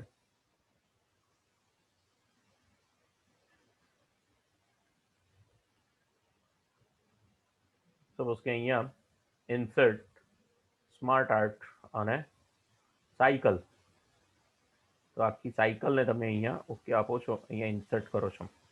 તો ડેટાની લાઈફ સાયકલ, ડેટાને સૌથી પહેલા એન્ટર કરવામાં આવે, ડેટાને શું કરવામાં આવે, સૌથી પહેલા એન્ટર કરવામાં આવે, પછી શું કરવામાં આવે, ડેટાને વેલિડેટ કરવામાં, પહેલા વેરીફાઈ કરવામાં આવે, વેરીફાઈ કરવામાં આવે, પછી ડેટાને વેલિડેટ કરવામાં આવે, પછી એના ઉપર પ્રોસેસ કરવામાં આવે, અને પછી એને રિપોર્ટ તૈયાર કરવામાં આવે, અને રિપોર્ટને ફરી પાછો બીજા કોઈ સિસ્ટમના ઇનપુટ તરીકે એને ડેટાને એન્ટર કરવામાં આવે. તો આ જે છે તે આ શું થઈ ગયું, તો કે ડેટાની લાઈફ સાયકલ થઈ ગઈ. તો આ રીતે તમે લાઈફ સાયકલ સેટ કરી શકો. આ લાઈફ સાયકલનો આ રીતે પણ તમે ચેન્જ કરી શકો. આ જુદા જુદા પ્રકારની લાઈફ સાયકલ તમે અહીંયાથી તમે જોઈ શકો છો. કેટલા સરસ રીતે આખી લાઈફ સાયકલને એનો કલર ચેન્જ તમને કરી આપે. આ રીતનો તમારે કલર રાખવો હોય તમે કલર આ રીતે રાખી શકો, એનું ફોર્મેશન તમે બદલી શકો, આ રીતે તમે કલર રાખી શકો. બબલ સ્વરૂપે તમે તમારા રેક્ટેંગલને બબલ સ્વરૂપે લાવી શકો. તો આ જે છે તેને સ્માર્ટ આર્ટ કહેવામાં આવે છે. મિત્રો તમે અહીંયા ચાર્ટ પણ આપી શકો છો. સ્માર્ટ આર્ટ તરીકે તમને અહીંયા ચાર્ટ ઇન્સર્ટ કરવા માટેની ફેસિલિટી પણ આપવામાં આવે છે. પણ મિત્રો હું તમને એટલું ચોક્કસ કહીશ કે જો તમારે ચાર્ટ ઇન્સર્ટ કરવો હોય તો પહેલા ચાર્ટ એક્સેલમાં બનાવવો જોઈએ અને પછી એ ચાર્ટને તમારે અહીંયા આગળ ઇન્સર્ટ કરાવડાવવો જોઈએ. જ્યારે ચાર્ટને આપણે એક્સેલની અંદર બનાવવાનું શીખીશું પછી તમે ચાર્ટને અહીંયાથી સીધો લાવી શકશો. એટલે આપણે અત્યારે અહીંયા આગળ આ બાબત ઉપર વધારે ચર્ચા કરતા નથી. અચ્છા, ઇન્સર્ટ મેનુની અંદર એક બીજું જે સરસ ઓપ્શન આપેલું છે, હું અહીંયા એક નવો ડોક્યુમેન્ટ લઈ લઉં છું, બ્લેન્ક ડોક્યુમેન્ટ નવું લઈ લઉં છું. ઇન્સર્ટ મેનુની અંદર જે બીજું સારું ઓપ્શન આપેલું છે, ટેક્સ્ટ બોક્સની મેં તમને વાત કરી, હેડર્સ એન્ડ ફૂટર્સની મેં આપણે વાત આગળ કરી ગયા છે. Word art. મિત્રો તમારે કોઈ પણ શબ્દને બહુ જ સરસ રીતે ગ્રાફિકલી સેટ કરવો હોય તેના માટે તમને આ વર્ડ આર્ટ આપવામાં આવે છે. અહીંયા લખીએ સપોઝ કે GIA ITI પ્રાંતિજ, અને તમે એનો પોઈન્ટ તમે સેટ કરો 36 કે 72 કે 44 અને ઓકે આપો તો તમારો ડેટા જે છે તે આખો આ રીતે તમને લખેલો દેખાશે. તમારું જે એકચ્યુઅલી જે તમારું જે GIA પ્રાંતિજની ટેક્સ્ટ છે એને આ રીતે એને સેટ કરી આપી. એને તમે 3D પણ બનાવી શકો, એને 3D આ રીતે પણ બનાવી શકો, આ રીતે પણ 3D એને બનાવી શકો. એના શેડોઝ અને ઇફેક્ટને તમે સેટ કરી શકો. આ શેડોઝ અને ઇફેક્ટને તમે સેટ કર્યા એ રીતે એની અંદર કલર્સને પણ તમે ચેન્જ કરી શકો.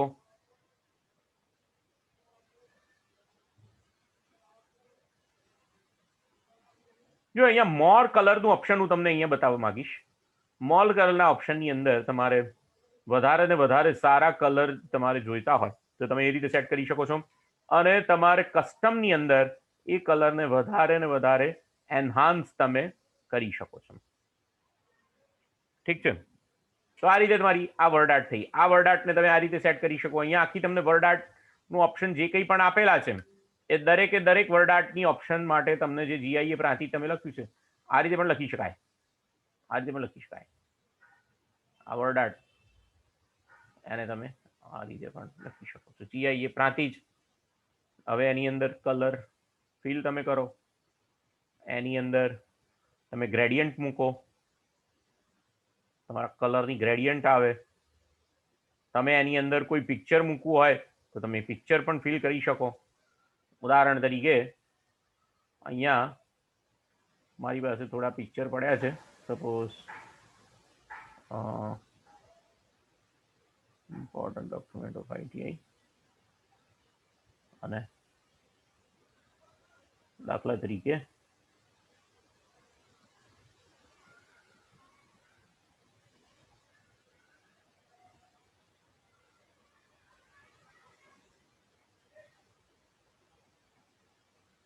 આઈટીઆઈના ગેટનો ફોટો છે. અહીંયા હું તમને બતાવું.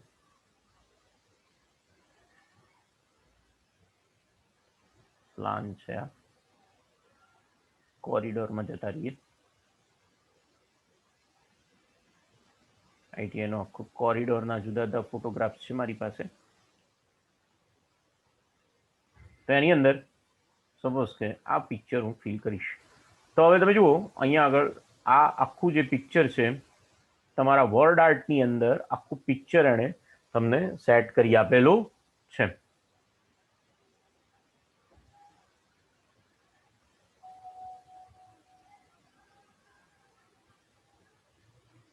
તો મિત્રો એલાઇનમેન્ટ પણ તમે કરી શકો, સેન્ટર એલાઇનમેન્ટ, રાઈટ એલાઇનમેન્ટ કરી શકો, લેટરને જસ્ટિફાઈ કરી શકો, સ્ટ્રેચ જસ્ટિફાઈ કરી શકો. અહીંયા આ પોઈન્ટને તમે જરા ઉપર કરો તો આખું પિક્ચર જે છે એ તમારું અલગ રીતે સેટ થશે. આખી ઇવન હાઈટ આપી શકો તમે, હાઈટ બધાની સરખી કરી શકો, ટેક્સ્ટને એડિટ કરી શકો. ટેક્સ્ટ તમારે બદલવી હોય ચાલુમાં તો તમે બદલી શકો. તો આ રીતે તમને અહીંયા વર્ડ આર્ટનું ફોર્મેટ આપવામાં આવે છે. સી ઓપ્શન તો એના એ જ છે, એના દ્વારા થતા કામ પણ એના એ જ છે, પણ શું શું ઇન્સર્ટ કરી શકાય એની વાત હું તમને અત્યારે જે છે તે કરી રહ્યો છું. તો આ રીતે તમે વર્ડ આર્ટ જે છે એ તમે ઇન્સર્ટ કરી શકો. ઇન્સર્ટ મેનુની અંદર સિગ્નેચર લાઇન,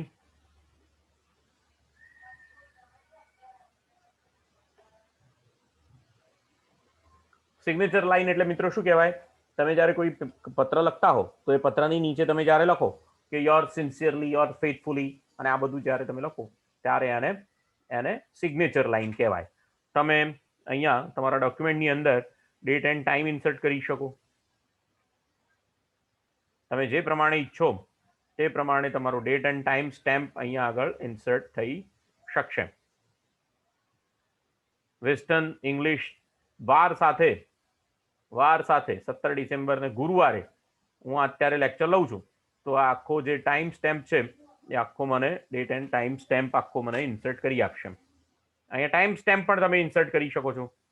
અહીંયા 17/12/20 5:41 PM મારો ટાઈમ સ્ટેમ્પ છે. તો આ ટાઈમ સ્ટેમ્પ તમે ઇન્સર્ટ કરી શકો છો. ઓબ્જેક્ટ એટલે કે વર્ડ બારના જે કંઈ પણ તમારે ડોક્યુમેન્ટ તમારે આની અંદર લાવવા છે એને તમે અહીંયા આગળ લાવી શકો છો. પણ સામાન્ય રીતે ફોટોગ્રાફ્સ ને બધું જે છે એ તો તમે પિક્ચરથી લાવી શકો છો. એક્રોબેટ રીડરના ડોક્યુમેન્ટને તમે અહીંયા સીધા તમે લાવી શકો છો. તો હવે મને પીડીએફ ફાઇલ પકડાવશે. પીડીએફ ફાઇલ એક્રોબેટ ડોક્યુમેન્ટ કીધું એટલે મને એ પીડીએફ ફાઇલ સિલેક્ટ કરવાનું કહેશે, અને હું અહીંયા કોઈ એક પીડીએફ ફાઇલ સિલેક્ટ કરીશ તો મને આખી પીડીએફ ફાઇલ જે છે એ મને અહીંયા આગળ એ મૂકી આપશે. એટલે આ ઓબ્જેક્ટ જે છે એ મૂળભૂત રીતે કોનો છે? પીડીએફ એટલે કે એક્રોબેટ રીડરનો છે. પણ એણે મને અહીંયા વર્ડની અંદર આ રીતે એણે મને સેટ કરી આપ્યો. તો આ જે છે તે એક્રોબેટ રીડરનો ઓબ્જેક્ટ, બહારનો ઓબ્જેક્ટ કે જે વર્ડનો ઓબ્જેક્ટ નથી, એને તમે તમારા ડોક્યુમેન્ટમાં તમે લાવી શકો છો. તો આ રીતે તમે વર્ડ સિવાયના ઓબ્જેક્ટને અહીંયાથી લાવી શકો છો. અહીંયા તમને જુદા જુદા પ્રકારના ઇક્વેશન ઇન્સર્ટ કરવા માટેની ફેસિલિટી આપે છે. જુદા જુદા ઇક્વેશન તમારે વર્ડની અંદર તમારે ગણિતનું પેપર લખતા હો, તમે પેપર ટાઈપ કરતા હો, તો એ વખતે તમને જુદા જુદા ઇક્વેશન્સ જેને કહેવાય એ તમને લખવા માટેની ફેસિલિટી એ પોતે પૂરી પાડશે. એની અંદર તમે ચેન્જ કરી શકશો. એક્સ પ્લસ એ, પણ અહીંયા તમારે એક્સ પ્લસ બી કરવું છે તો એ તમે એક્સ પ્લસ બી કરી શકશો. અહીંયા એન નથી કરવું, એનની જગ્યાએ તમારે ટી લખવો છે તો તમે ટી લખી શકો. એ રીતે તમે અહીંયા આગળ જુદા જુદા એક્સપ્રેશન્સને તમે સેટ કરી શકો. અહીંયા લિનિયર એક્સપ્રેશન, પ્રોફેશનલ એક્સપ્રેશન,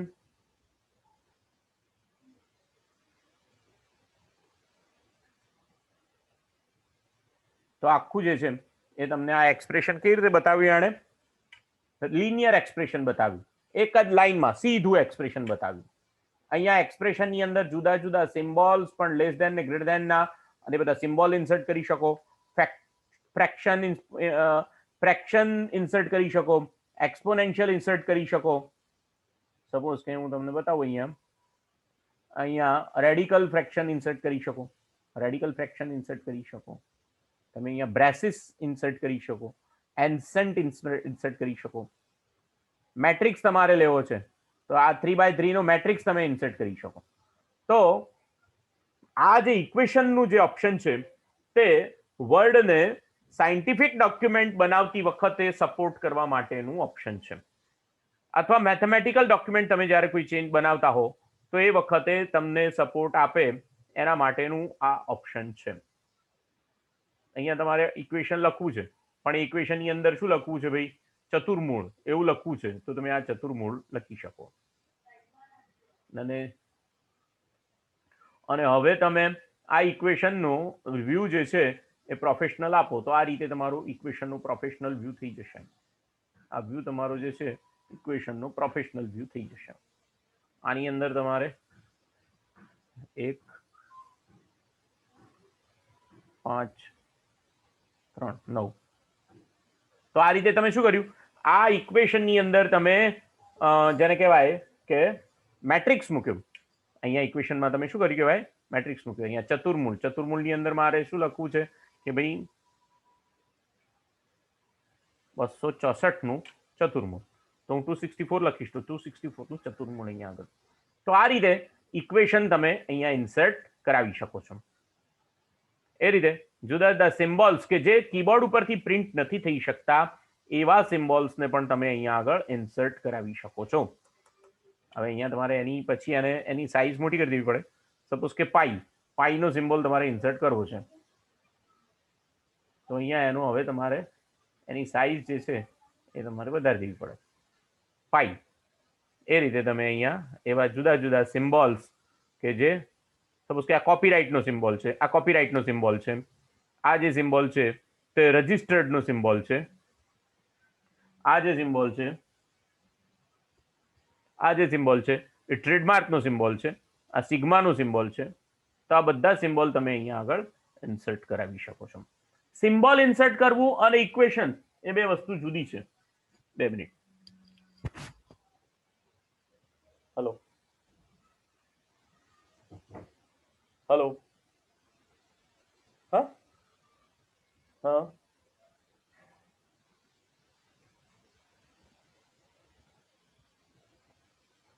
હા બોલો.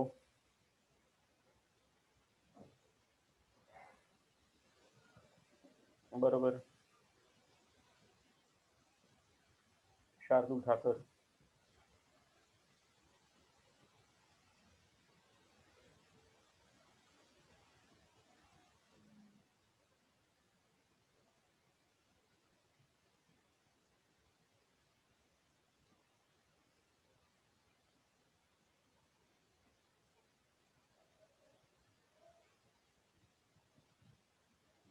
लेकिन आप जो है, हेलो, आप ये जो मुझे कह रहे हैं वो मुझे लिखित में दीजिए, मुझे मेल करिए। नहीं नहीं नहीं, कोई बात नहीं, मुझे मेल करिए, और कोई दिक्कत नहीं है मुझे, मैं तो ही सेटिस्फाई होऊंगा, क्योंकि ऐसा मैसेज तो मुझे बहुत बार मिल चुका है।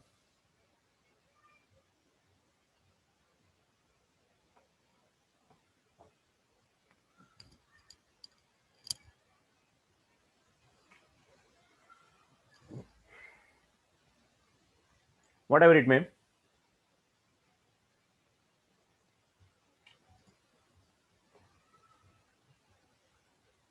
તો સિમ્બોલ અને ઇક્વેશન ઇન્સર્ટ તમે કરી શકો છો. મિત્રો એક બીજી વાત મારે તમને આ પ્રેક્ટિકલની અંદર ખાસ કરીને જે બતાવી છે તે એ છે કે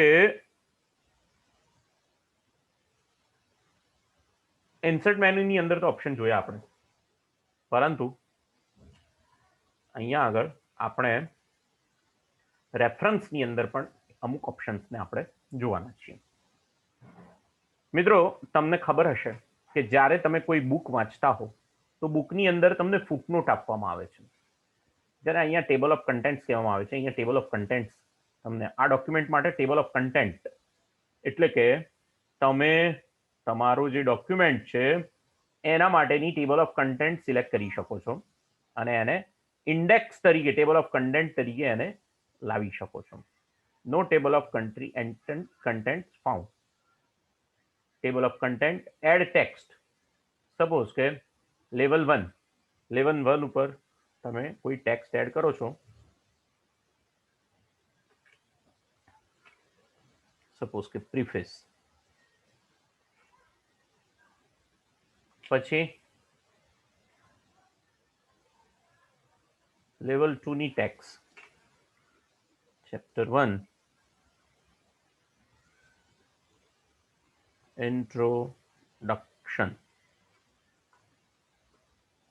to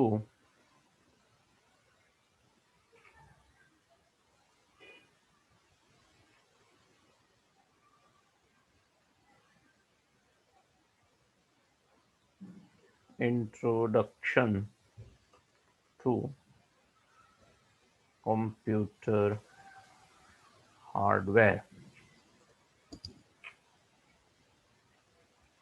અપડેટ ટેબલ. તો ઇન્ટ્રોડક્શન અને અહીંયા આગળ અહીંયા એન્ટર આપો અને હવે અપડેટ ટેબલ કરો.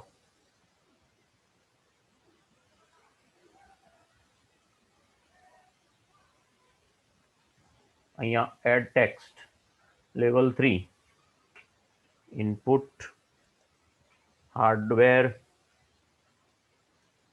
યુનિટ્સ અને હવે અપડેટ ટેબલ. તો જો ટેબલ ઓફ કન્ટેન્ટ જે છે એ મૂળભૂત રીતે તમને તમારી અનુક્રમણિકા બનાવવા માટેની ફેસિલિટી પૂરી પાડે છે. તો તમે આ રીતે તમારા લેવલ ઉપર તમે મૂકતા જાઓ અને તમે કન્ટેન્ટ મૂકો તો એ તમને જુદા જુદા પ્રકારે તમારી અનુક્રમણિકા જે છે એ તમને અહીંયા આગળ સેટ કરી આપશે. તો આ ટેબલ ઓફ કન્ટેન્ટની વાત કરી. અહીંયા આગળ અપડેટ ટેબલ કરો અથવા તો તમે તમારી કન્ટેન્ટને તમે ચેન્જ પણ કરી શકો અને અહીંયાથી પછી તમારે લખ્યા પછી એને અપડેટ કરાવવું પડે તો તમારી કન્ટેન્ટ એડ થશે. હું તમને કોઈ એક બુક બતાવું તો તમને એનો વધારે ખ્યાલ આવશે. સપોઝ કે હું તમને એક બુક બતાવું.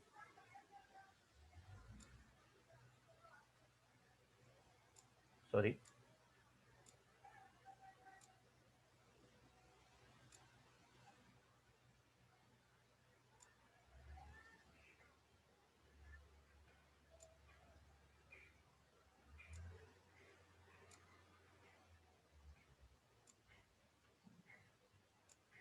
સપોઝ કે આ કોઈ એક બુક છે.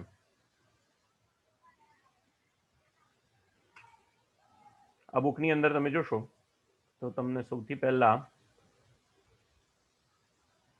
એની અનુક્રમણિકા એટલે કે આ ટેબલ ઓફ કન્ટેન્ટ દેખાશે. તો આવી ટેબલ ઓફ કન્ટેન્ટ તમારે બતાવી હોય તો આવી ટેબલ ઓફ કન્ટેન્ટ તમે ત્યાં આગળ બનાવી શકો છો.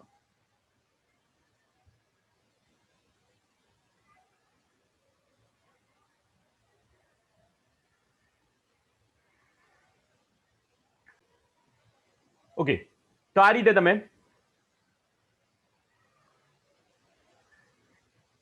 કોઈક ટેકનિકલ ઇસ્યુ હતો જેના વચ્ચે અટકી ગયું હતું, તો તમે આ રીતે તમારી ટેબલ ઓફ કન્ટેન્ટ જેને કહેવાય, આને ટેબલ ઓફ કન્ટેન્ટ કહેવાશે. તો આવી રીતે તમે તમારી ટેબલ ઓફ કન્ટેન્ટ બનાવી શકો છો વર્ડની અંદર. તો આ રીતે તમે ટેબલ ઓફ કન્ટેન્ટની વાત કરી. બીજી એક વસ્તુ મારે તમને જે બતાવી છે,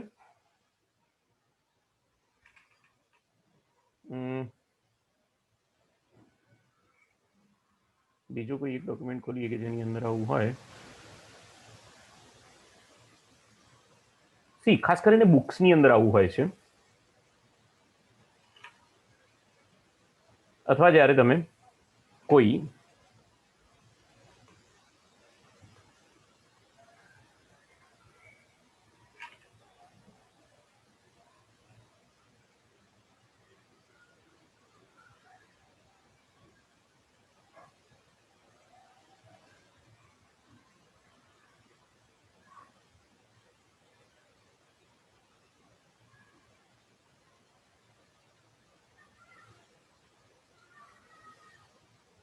આમાં રેફરન્સની પદ્ધતિ નથી.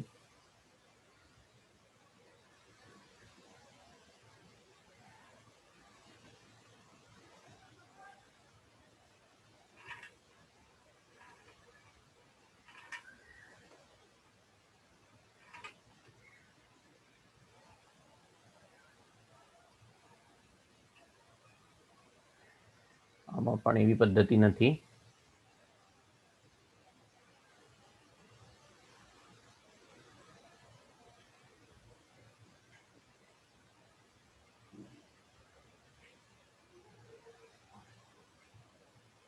યસ,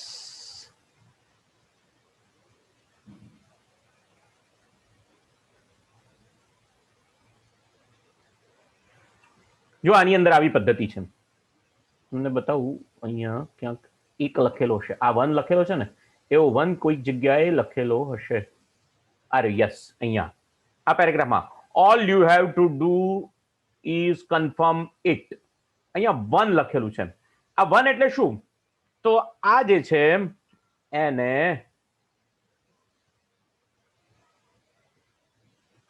જો હું તમને વર્ડની પરિભાષામાં કહું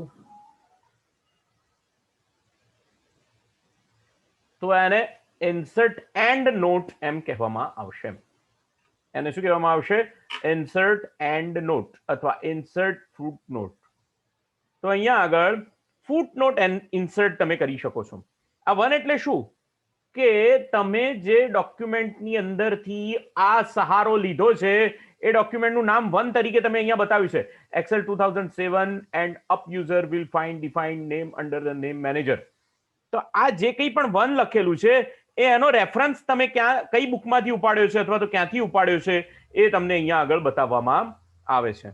એટલે જ્યારે તમે કોઈ પણ બુક લખતા હો, કોઈ પણ બુક તમે તમારી પબ્લિશ કરતા હો, પણ એની અંદર તમે જે મેટર લીધી છે એ કઈ બુકના રેફરન્સ દ્વારા તમે લીધેલી છે એને બતાવવા માટે તમે આ પદ્ધતિનો ઉપયોગ કરી શકો છો અને એને ફૂટ નોટ કહેવામાં આવે છે. એને શું કહેવામાં આવશે? એને ફૂટ નોટ કહેવામાં આવશે. અચ્છા, એ રીતે તમે અહીંયા હું થોડીક ટેક્સ્ટ મારા બીજા ડોક્યુમેન્ટથી લઈ આવું, પછી તમને ખબર પડશે. ટેક્સ્ટ લઈ આવું.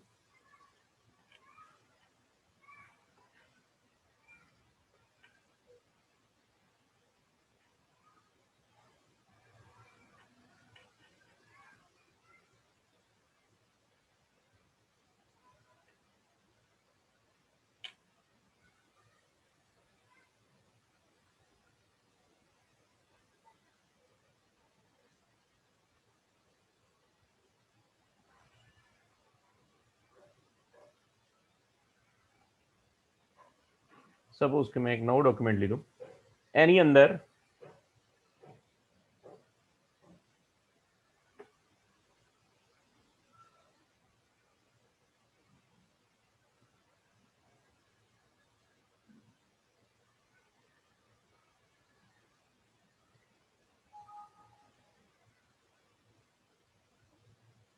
હું આ મેટર લાવ્યો છું.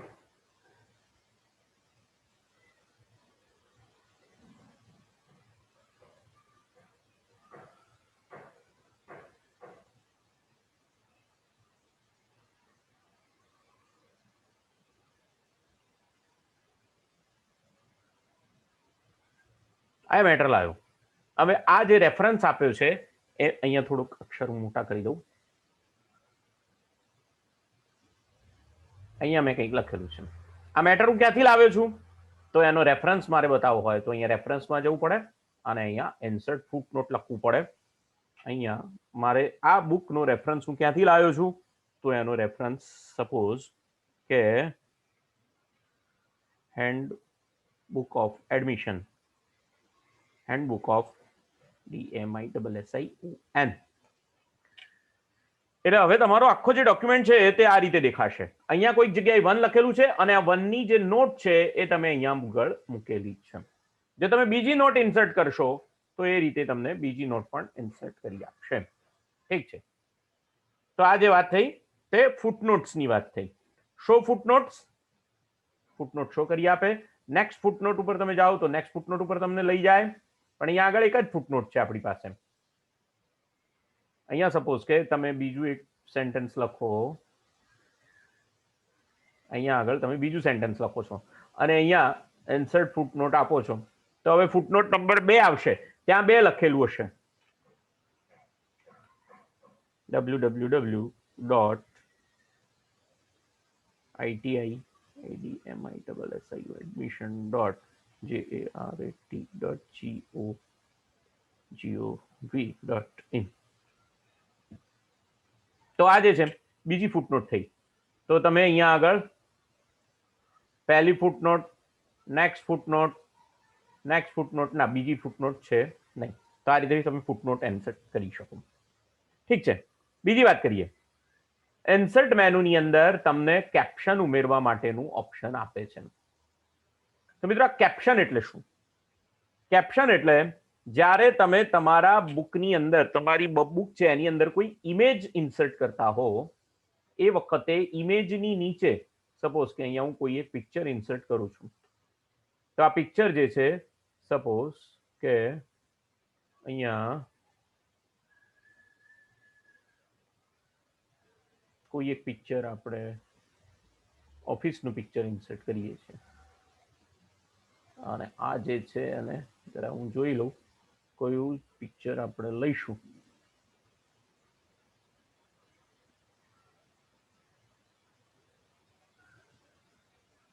ઓકે, આ પિક્ચર અહીંયા મારે ઇન્સર્ટ કરવું છે. આ પિક્ચરને હું જરા અહીંયા હું નાનું કરી દઉં તો તમને વધારે ખ્યાલ આવશે. આ પિક્ચર મેં અહીંયા ઇન્સર્ટ કર્યું, પણ આ પિક્ચર શેનું છે એ મને ખબર ના પડે. તો એ ખબર પાડવા માટે મારે અહીંયા રેફરન્સમાં જઈ અને અહીંયા રેફરન્સમાં જઈ અને અહીંયા ઇન્સર્ટ કેપ્શન આપવું પડે.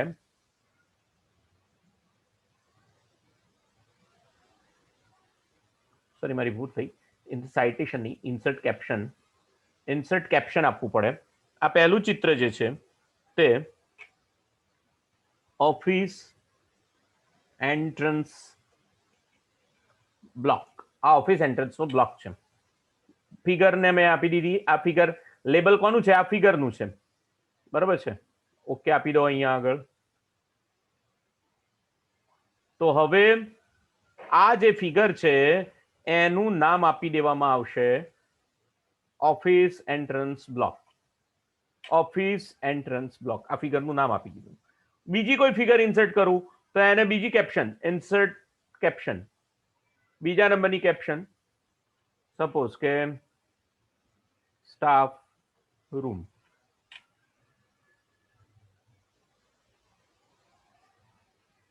Sorry, insert caption staff room.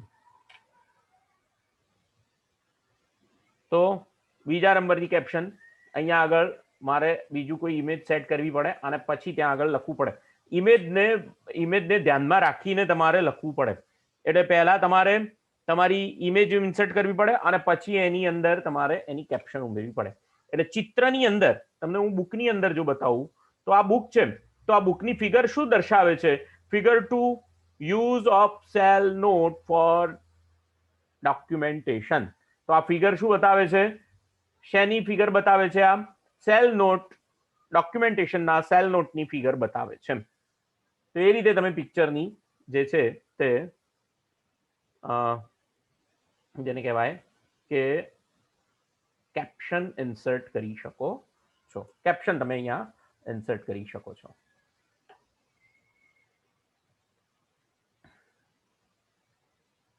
ત્યાર પછી તમે ઇન્ડેક્સ ઇન્સર્ટ કરી શકો છો. ઇન્ડેક્સ એટલે શું? તમારા દાખલા તરીકે અહીંયા આગળ ઘણા બધા પેજીસ છે, હું તમને બતાવું. બધું મારે ડિલીટ, એક જ મિનિટ. મારે આ બધું જે ચિત્રામણ કરેલું છે ને એને હું કાઢી નાખું પહેલા.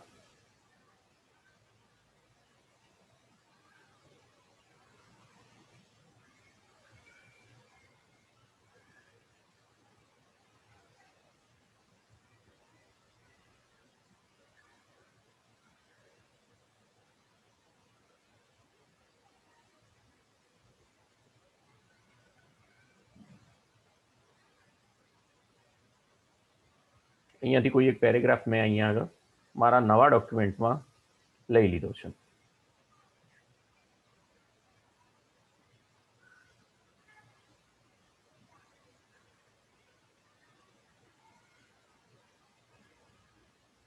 મારા ડોક્યુમેન્ટમાં મેં આ પેરેગ્રાફને 3-4 વખત ઇન્સર્ટ કરી લીધો છે.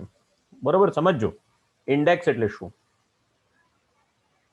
ઇન્ડેક્સ એટલે આમ જોવા જઈએ તો હું તમને જો તૈયાર ડોક્યુમેન્ટની અંદર બતાવું તો આ જે બુક છે એની અંદર કોઈ એક શબ્દ જે છે એ કયા કયા પેજ ઉપર આપેલો છે એના પેજના નંબર લખવા શબ્દની બાજુમાં એને ઇન્ડેક્સ કહેવામાં આવે.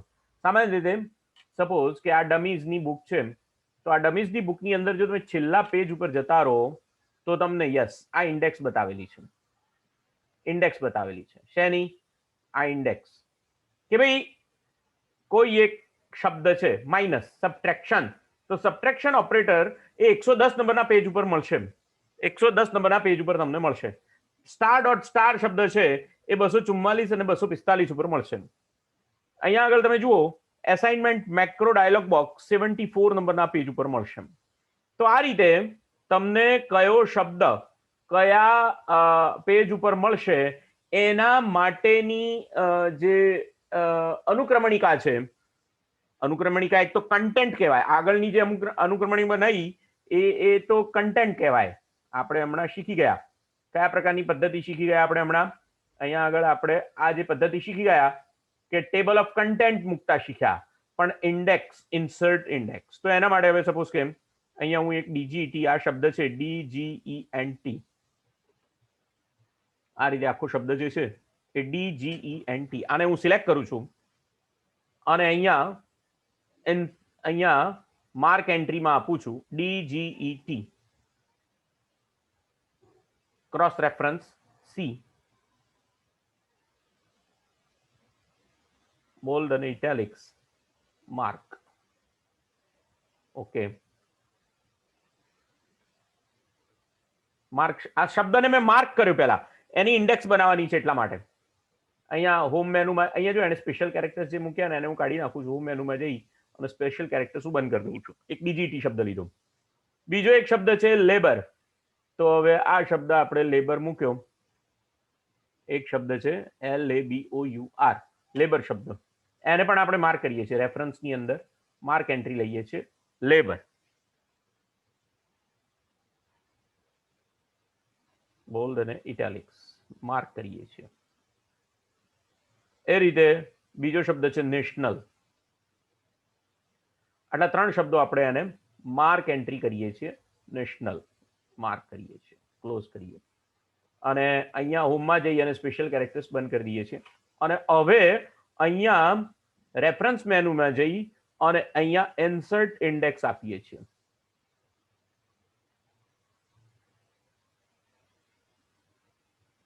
માર્ક એન્ટ્રી માટેની ઇન્સર્ટમાં જઈ અને ઇન્ડેક્સ આપીએ છીએ અને અહીંયા ઓકે આપીએ છીએ. તો તમને જુઓ એક ડીજીટી શબ્દ 5 નંબરના, અહીંયા અત્યારે 5 નંબરના પેજ ઉપર છે એટલા માટે અહીંયા આગળ આપણે એ 5 નંબરના પેજ ઉપર આ શબ્દ અત્યારે હાલ છે, અહીંયા 5 નંબરના પેજ ઉપર આ શબ્દ છે, કારણ કે આપણે એને માર્ક કરતી વખતે એન્ટાયર નતું કર્યું, કરંટ પેજ ઉપર જ કીધું હતું, એટલા માટે એણે 5 નંબરના પેજ ઉપર જ એ શબ્દને ગોતવાનો પ્રયત્ન કર્યો અને એની ઇન્ડેક્સ મૂકી. હવે સપોઝ કે ઇન્ડસ્ટ્રીયલ શબ્દ છે, આ ઇન્ડસ્ટ્રીયલ શબ્દ છે, એની એની એની એન્ટ્રી માર્ક કરીએ છીએ, માર્ક એન્ટ્રી ક્રોસ રેફરન્સ આપણે આપીએ છીએ, બોલ્ડ અને ઇટાલિક્સ માર્ક કરી દીધો, ક્લોઝ કરી દીધો, ઇન્ડસ્ટ્રીયલ. બીજો એક શબ્દ લઈએ છીએ સેક્ટર, એને પણ index entry sorry mark entry sector cross reference mark કરી દીધો, ક્લોઝ કરી દીધો. અહીંયા હોમમાં જઈ અને આપણે એના સ્પેશિયલ કેરેક્ટર્સ બંધ કરી દીધા અને હવે રેફરન્સમાં જઈ ઇન્ડેક્સ એન્ટ્રી, અહીંયા 2 કોલમ્સની અંદર આપે છે, 3 કોલમ્સમાં અને 4 કોલમ્સમાં પણ તમે આપી શકો. ને અહીંયા હવે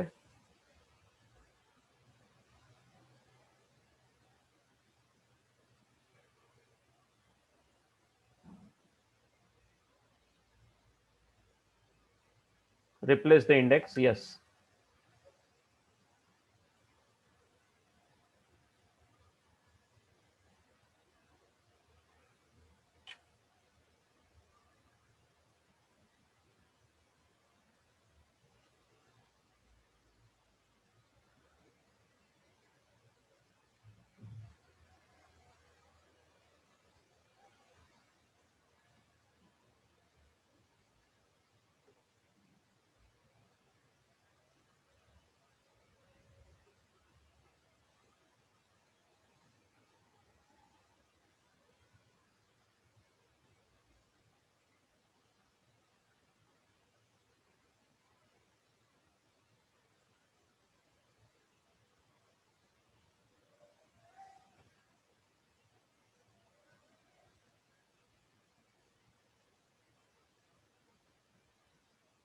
Mark entry, page range,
આ ક્લાસિક પ્રકારની ઇન્ડેક્સ છે.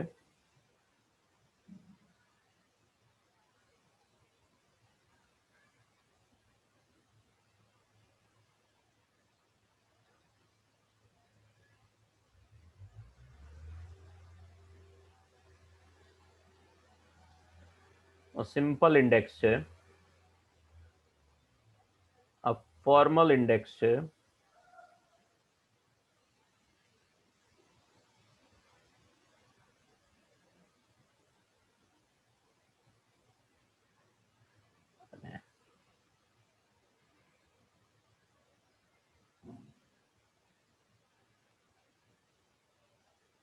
બુલેટેડ ઇન્ડેક્સ છે.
યસ.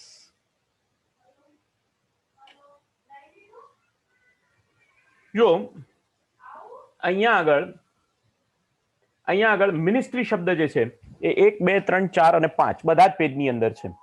બધા જ પેજની અંદર છે.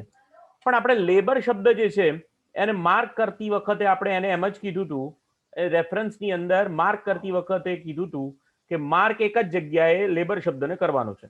પણ જો તમે માર્ક ઓલ આપો અને ક્લોઝ કરો અને પછી અહીંયા આગળ જો તમે ઇન્ડેક્સને આપો તો દરેકે દરેક પેજમાં જેટલા પેજની અંદર આ શબ્દ આવતો હશે એ દરેકે દરેક શબ્દ માટે તમને ત્યાં આગળ ઇન્ડેક્સ બતાવવામાં આવશે. ઓકે, તો આ થઈ વાત ઇન્ડેક્સ એન્ટ્રીની. હવે અહીંયા આગળ બે વસ્તુઓ છે. એક ઇન્સર્ટ ટેબલ ઓફ ઓથોરિટીઝ અને માર્ક સાઇટેશન અને ઇન્સર્ટ સાઇટેશન. માર્ક સાઇટેશન અને ઇન્સર્ટ સાઇટેશન. તો આ સાઇટેશન શું છે મિત્રો એને સમજવા માટેનો પ્રયત્ન કરવો પડશે. તો હું તમને અહીંયા આગળ એનો ઓરિજિનલ રેફરન્સ તમને આપીને સમજાવવાનો પ્રયત્ન કરું છું.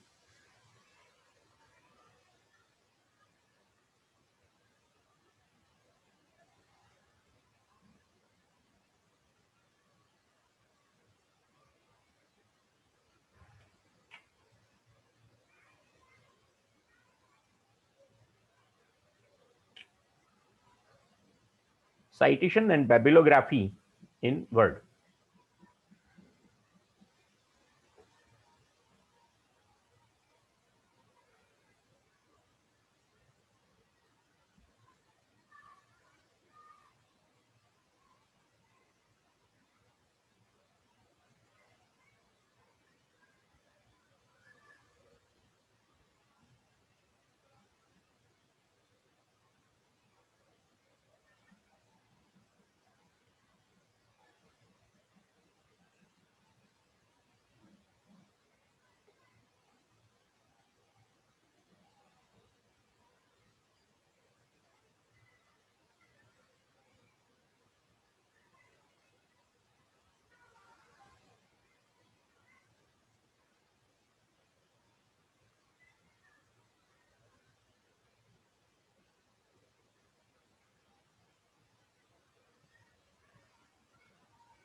સાઇટેશન એટલે તમે જ્યારે કોઈ તમારો ડોક્યુમેન્ટ તૈયાર કરતા હો એ વખતે તમે જુદી જુદી બુક્સની અંદરથી રેફરન્સ લીધેલો હોય અને આ જુદી જુદી બુક્સની અંદરથી જ્યારે રેફરન્સ લીધો હોય ત્યારે એ રેફરન્સને તમે તમારા ડોક્યુમેન્ટની બાજુમાં ટાંકી શકો અને એને સાઇટેશન કહેવામાં આવશે. એને સાઇટેશન કહેવામાં આવશે. સપોઝ કે અહીંયા આગળ મારી પાસે આ ડોક્યુમેન્ટ છે. પહેલા તો મારે સાઇટેશનનું ટેબલ તૈયાર કરવું પડે. મારી પાસે કેટલી બુક્સની રેફરન્સ છે. ઇન્સર્ટ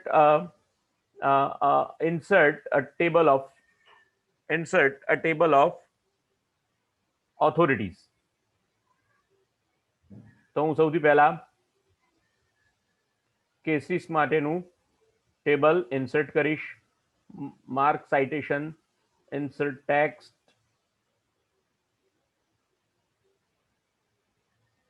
સોરી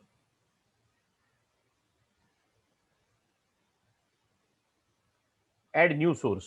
એડ ન્યૂ સોર્સમાં બુક ટાઈપ બુકમાંથી લીધેલો છે, જર્નલ આર્ટિકલ છે, આર્ટિકલની અંદર પિરિયોડિકલ આર્ટિકલ છે, ક્રોસ રેફરન્સ છે. અહીંયા હું સપોઝ કે મારી પાસે બુક છે, બુકના ઓથરનું નામ સપોઝ કે સી ટેનનબમ. કોર્પોરેટ ઓથર નથી, ટાઇટલ સી અથવા તો VBA in 21 days. આ બુક કયા વર્ષમાં છપાઈ હતી? તો કે 2018માં આ બુક છાપી. સિટી ક્યાંથી? બેંગ્લોરમાંથી આ બુક છાપવામાં આવી હતી. આ પબ્લિશર કોણ હતું? તો ટાટા મેકગ્રો-હિલની આ બુક હતી. તો આ બુકનું નામ શું થઈ ગયું? તો CTE 18. આ એક બુક મેં ઇન્સર્ટ કરી દીધી. ટેબલ ઇન્સર્ટ થઈ ગયું. સિટી અહીંયા આગળ ટેબલ મારું ઇન્સર્ટ થઈ ગયું. અહીંયા બીજું સોર્સ ઇન્સર્ટ કરું છું. સપોઝ કે બીજી બુક છે. અહીંયા આગળ આપણે હમણાં જોતા હતા કે બુકનો ઓથર કોણ છે? તો જ્હોન વોકબેન્ચ.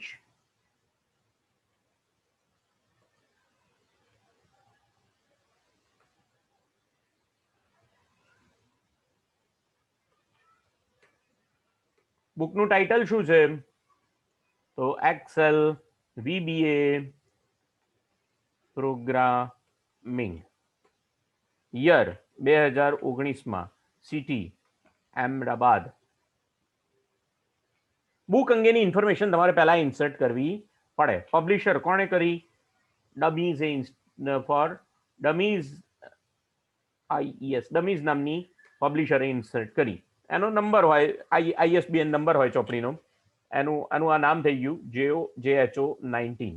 એનો કોડ થઈ ગયો. હવે તમે આ જે માહિતી વાંચી, આ જે માહિતી અહીંયા લખી છે, એ માહિતી જે છે એ તમે કઈ બુકમાંથી વાંચી એ તમે અહીંયા સાઇટેશન ઇન્સર્ટ કરી શકો. તો ટેનનબમમાંથી વાંચી, તો અહીંયા ટેનનબમ સી, અહીંયા ટેનનબમ ઇન્સર્ટ કરી દીધું. તો વારે વારે મારે ટેનનબમ 2018 લખવું પડે નહીં. અહીંયા આ જે માહિતી વાંચી એ ક્યાંથી ઇન્સર્ટ કરી? તો વોકબેન્ચ જ્હોનમાંથી ઇન્સર્ટ કરી. તો અહીંયા આગળ મેં વોકબેન્ચ જ્હોન લખી દીધું. તો આ રીતે જ્યારે આને ક્રોસ રેફરન્સ કહેવાય અથવા તો બેબિલોગ્રાફી કહેવામાં આવે. તો અહીંયા સ્ટાઇલ જે છે એ બેબિલોગ્રાફીની સ્ટાઇલ આ રીતે રાખી છે મેં. અહીંયા નેમ સોર્ટ ઉપર રાખો તો એની સાઇટ અને પછી અહીંયા હું ઇન્સર્ટ કરું, ફરીથી એ નામ ઇન્સર્ટ કરું તો ઇન્સર્ટ ટેનનબમ 2018. Manage source. જો આ બે ચોપડીઓ મારી પાસે છે ટેનનબમની, કરંટ લિસ્ટની અંદર બતાવે છે, પણ કરંટ લિસ્ટમાંથી આ ચોપડીઓ કાઢી નાખવી હોય અને સોર્ટ બાય ઓથરને એ રીતે તમારે કરવું હોય તો એ રીતે તમે એના સોર્સ મેનેજરને મેનેજ કરી શકો. બેબિલોગ્રાફી જે છે આ રીતે તમે બનાવી શકો. બેબિલોગ્રાફી કે જેની અંદર બેબિલોગ્રાફીની અંદર તમે બુકની બધી ડિટેલ મૂકી હોય, પણ જ્યારે તમે લખતા હો એ વખતે ફક્ત અને ફક્ત તમે એટલું જ લખો. એ વખતે ઇન્સર્ટ સાઇટેશનમાં એટલું જ લખો કે ભાઈ ટેનનબમ 2018. પછી બેબિલોગ્રાફીની અંદર જઈ અને તમે જોઈ શકો ટેનનબમે શેની ચોપડી છાપી છે? તો ટેનનબમ સી જે છે એ VBA in 28 બુક્સ અને બેંગ્લોરની અંદર ટાટા મેકગ્રો-હિલની એ ચોપડી હતી. તો આ સાઇટેશન અને સાઇટેશન અને એની બેબિલોગ્રાફી આ રીતે તમે તમારા બુકની અંદર તમારી જે ચોપડી છે એની અંદર ઇન્સર્ટ કરી શકો અને તમે એનું ટેબલ પણ ઇન્સર્ટ કરી શકો. તો આ રીતે તમારા ક્રોસ રેફરન્સની એન્ટ્રી અને ઇન્સર્ટ મેનુના જે કંઈ પણ ઓપ્શન હતા મેં તમને બતાવવાનો પ્રયત્ન કર્યો છે. મને આશા છે કે તમને આમાં ખ્યાલ આવી ગયો હશે. નવા પ્રેક્ટિકલ સાથે અને નવી વસ્તુ સાથે નેક્સ્ટ ટાઈમ નવા લેક્ચરમાં મળીશું. ત્યાં સુધી સ્વસ્થ રહેજો, માસ્ક પહેરજો, સોશિયલ ડિસ્ટન્સ રાખજો અને પ્રેક્ટિકલ કરવા માટે અમે જ્યારે તમને બોલાવીએ ત્યારે ફરીથી આવજો. અસ્તુ.